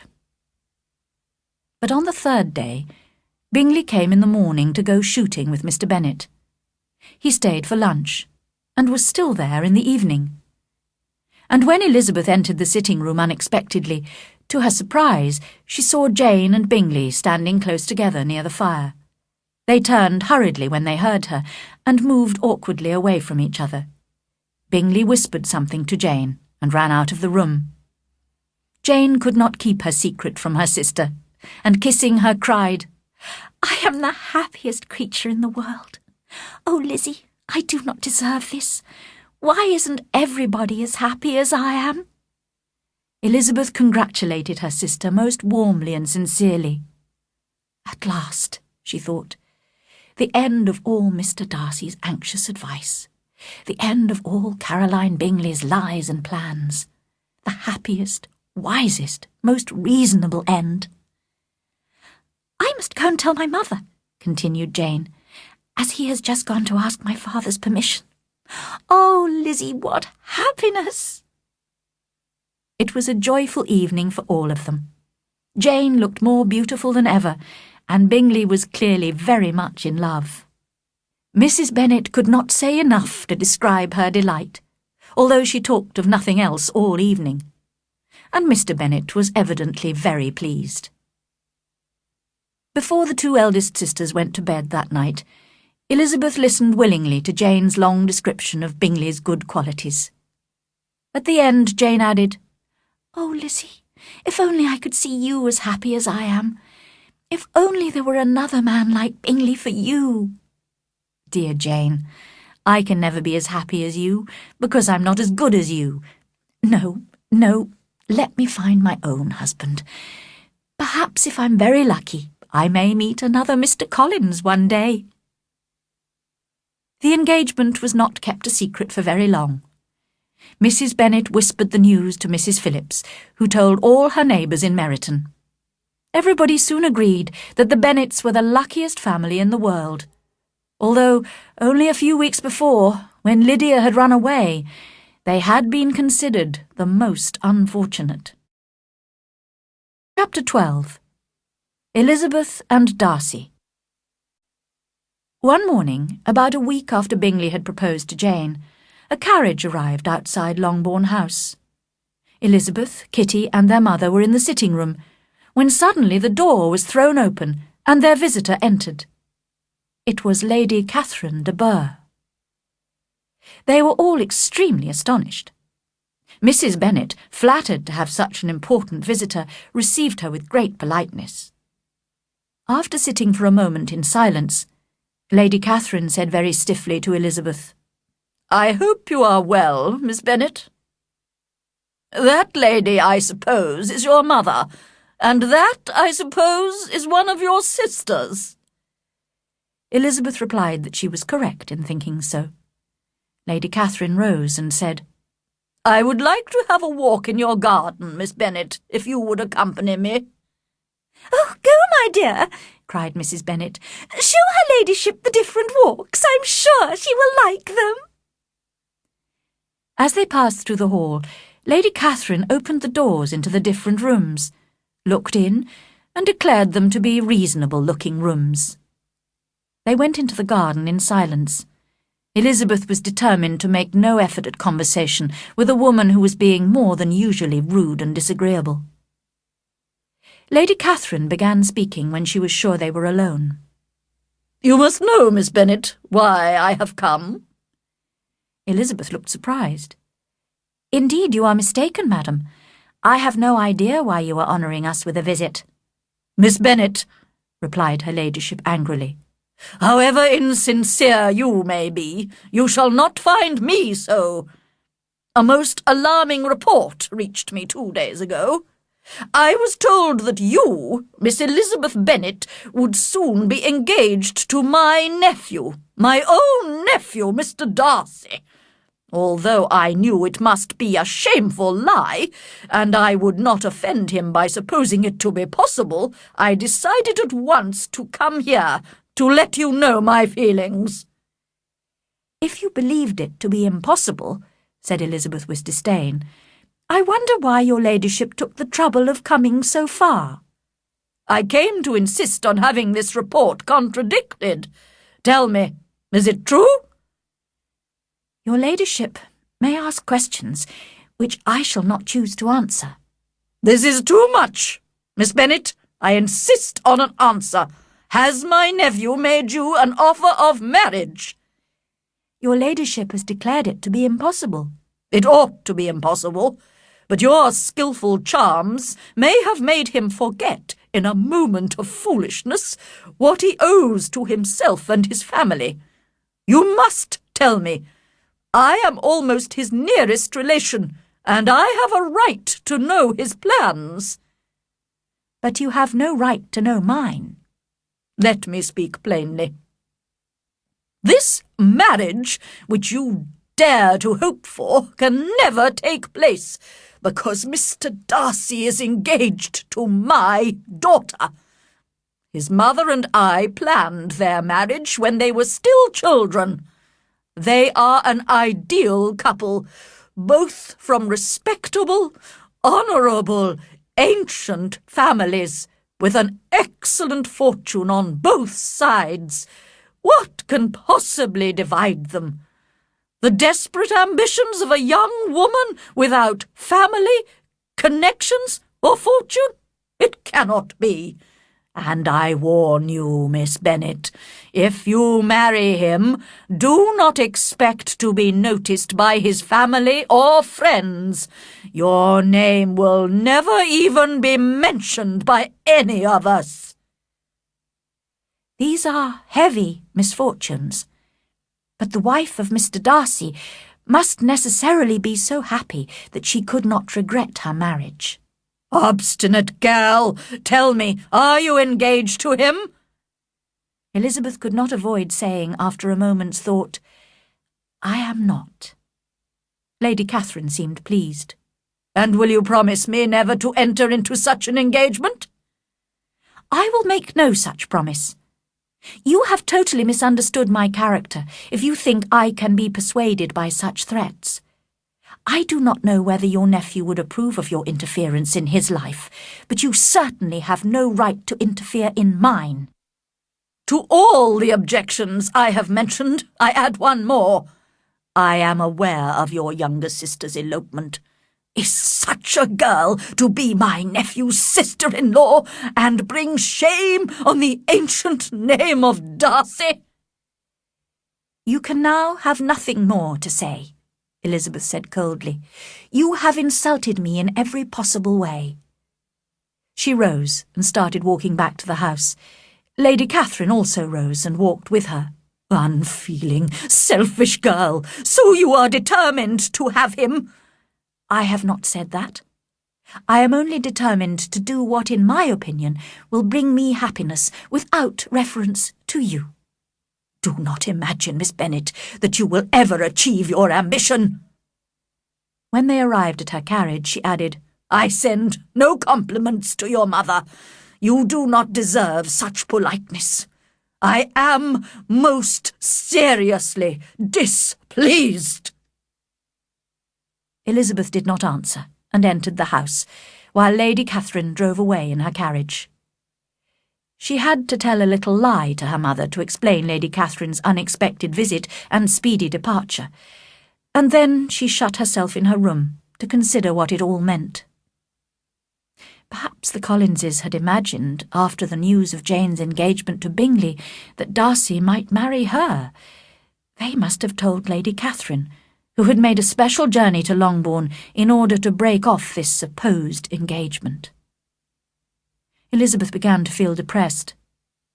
If, as seemed likely, Lady Catherine now went straight to London to talk to her nephew, she might easily convince him of the inferiority of Elizabeth's social position. He would probably feel that his aunt's objections, which to Elizabeth appeared laughably weak, contained much common sense. In that case, he might make up his mind not to marry her under any circumstances, and to keep away from Longbourn altogether. The next morning, Mr. Bennet called Elizabeth into the library. In his hand he had a letter which he had just received. "Lizzie, I did not know I had 2 daughters about to be married. I congratulate you on a very important conquest." Elizabeth blushed, thinking that Darcy himself had written. "You seem to know what I mean, but I think even you will not be able to guess your admirer's name. This letter is from Mr. Collins, and he first congratulates me on Jane's engagement, of which the gossiping Lucases have told him. Apparently the Lucases also think that my daughter Elizabeth might soon be marrying one of the great gentlemen in the country, Mr. Darcy, in fact. Now, Lizzie, I think I have surprised you. Could he have chosen anyone we know as a more unlikely husband for you? Mr. Darcy, who never praises, only criticises women, and who probably never looked at you in his life. What an admirable choice!" Elizabeth tried to share her father's amusement, but had never appreciated his humour so little. He goes on to say that when he dutifully gave this news to her ladyship, she made many objections, and stated that she would never agree to the marriage. He kindly gives us this information, he says, to prevent his cousin Elizabeth and her admirer from rushing into a marriage not approved by their families. Well, Lizzie, what do you think of that? I do enjoy Mr. Collins's letters, and I am delighted the Lucases thought of Mr. Darcy. His perfect indifference to you and your strong dislike of him make it so extremely amusing. Don't you agree? Elizabeth had great difficulty in pretending to be amused by the letter. It was necessary to laugh, when she would rather have cried. Her father had most cruelly hurt her by speaking of Darcy's indifference, and she began to wonder whether perhaps instead of his seeing too little, she might have imagined too much. In spite of Elizabeth's doubts, however, Mr. Darcy returned to Netherfield a few days later, and he and Mr. Bingley came to Longbourn soon afterwards. Bingley suggested they should all go for a walk, and while he and Jane concentrated on their own private conversation some distance away, Elizabeth found herself alone with Mr. Darcy. Taking a deep breath, she said bravely, "Mr. Darcy, I can no longer stop myself from thanking you for your extraordinary kindness to my poor sister. If the rest of my family knew of it, they would add their grateful thanks to mine." "I had hoped to keep it a secret," he answered. "But if you must thank me, let it be for yourself alone. I shall not attempt to deny that wishing to give happiness to you was one of my reasons for helping your sister. But your family owe me nothing. Much as I respect them, I believe I thought only of you." Elizabeth was too embarrassed to say a word. After a short pause, he added, "You are too generous to play with my feelings. If you still feel as you did last April, tell me so at once. My affections and wishes are unchanged, but one word from you will prevent me from ever mentioning them again." Elizabeth forced herself to speak, and immediately, though hesitatingly, gave him to understand that her feelings had changed so considerably since that time that she was now grateful and pleased to accept his proposal. When Darcy heard this, he was probably happier than he had ever been before, and he expressed himself as warmly and sensibly as a man violently in love can. They walked on, without noticing in which direction. There was so much to be thought and felt and said. She soon learnt that his aunt had indeed seen him in London after her disappointing visit to Longbourn, but unluckily for her ladyship, her critical comments and description of her conversation with Elizabeth produced exactly the opposite result to what she had intended. "It taught me to hope," Darcy explained, "as I had hardly ever allowed myself to hope before. I knew that if you had decided never to marry me, you would have admitted it to Lady Catherine openly and honestly." Elizabeth blushed and laughed as she replied, "Yes, you have experienced my honesty. After scolding you so rudely to your face, I was obviously quite capable of criticising you to all your relations." "I certainly deserved all your accusations. As an only son, I was brought up to be selfish and proud, and to consider myself superior to others. I would have continued like that, if you, dearest, loveliest Elizabeth, had not taught me a lesson. I owe you a great deal for that." "And how soon I thought better of you, when I read the letter you sent me. When I realised your description of events must be true, all my prejudices against you were removed." They talked of their unexpected meeting at Pemberley, which had renewed their interest in each other, of Georgiana Darcy's immediate liking for Elizabeth, and of the engagement between Jane and Bingley. "I guessed," smiled Elizabeth, "that you had given your permission for their marriage." "My permission? No. But I must admit I confessed to Bingley that I had made a mistake in supposing that your sister was indifferent to him, and I encouraged him to return to Netherfield to see if she still cared for him. I am delighted to hear of their engagement. He will be one of the happiest men in the world when he marries your sister. Only I shall be happier than him when I am fortunate enough to marry you." Their conversation continued in this way until they suddenly became aware of the lateness of the hour. They returned to Longbourn House, where they separated. That evening, Elizabeth could not help telling Jane her news. However, she almost regretted doing so when she saw the astonishment on Jane's face. At first, Jane could not believe that her sister was engaged to a man she had so disliked, and she wondered if Elizabeth could really be happy with him. But when she had been convinced by Elizabeth's explanations and promises, she was delighted, and congratulated her sister with all her heart. The next day, Mr. Darcy came to ask Mr. Bennet officially for Elizabeth's hand in marriage. Mr. Bennet also had to be persuaded that his favourite daughter could really be happy with such a proud, disdainful man.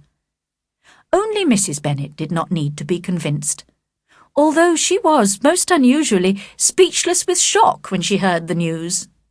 When she recovered a little, she cried, "My sweetest Lizzie, how rich you will be! What jewels, what carriages you will have!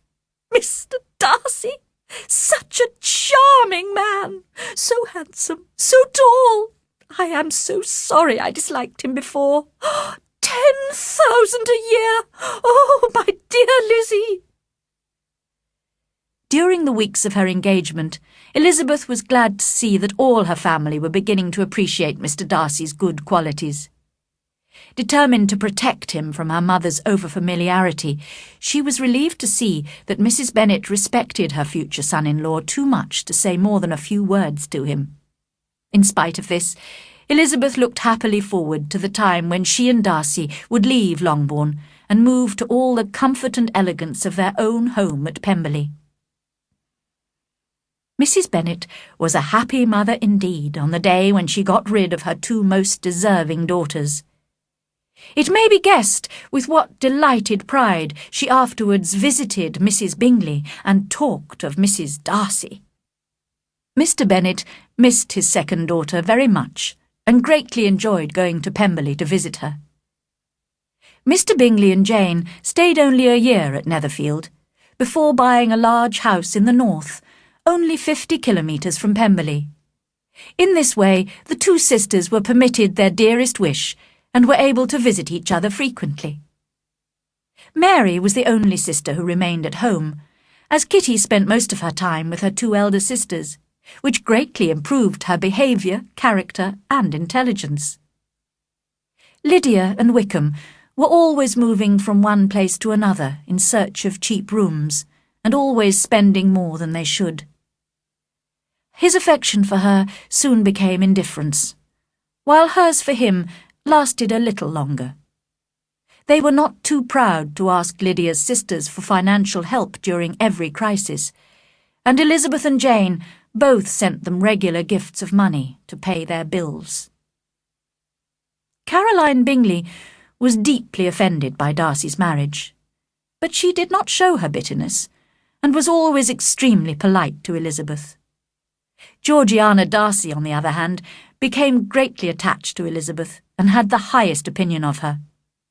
Lady Catherine, however, was so rude about Elizabeth to her nephew that he broke off communication completely with her for a time. In the end, Elizabeth persuaded him to forgive his aunt, who eventually forgot her pride enough to visit them at Pemberley. There remained a close relationship between the Darcys and the Gardiners. Darcy and Elizabeth were both warmly grateful to the two people who, by inviting her to Derbyshire and taking her to visit Pemberley, had brought them together.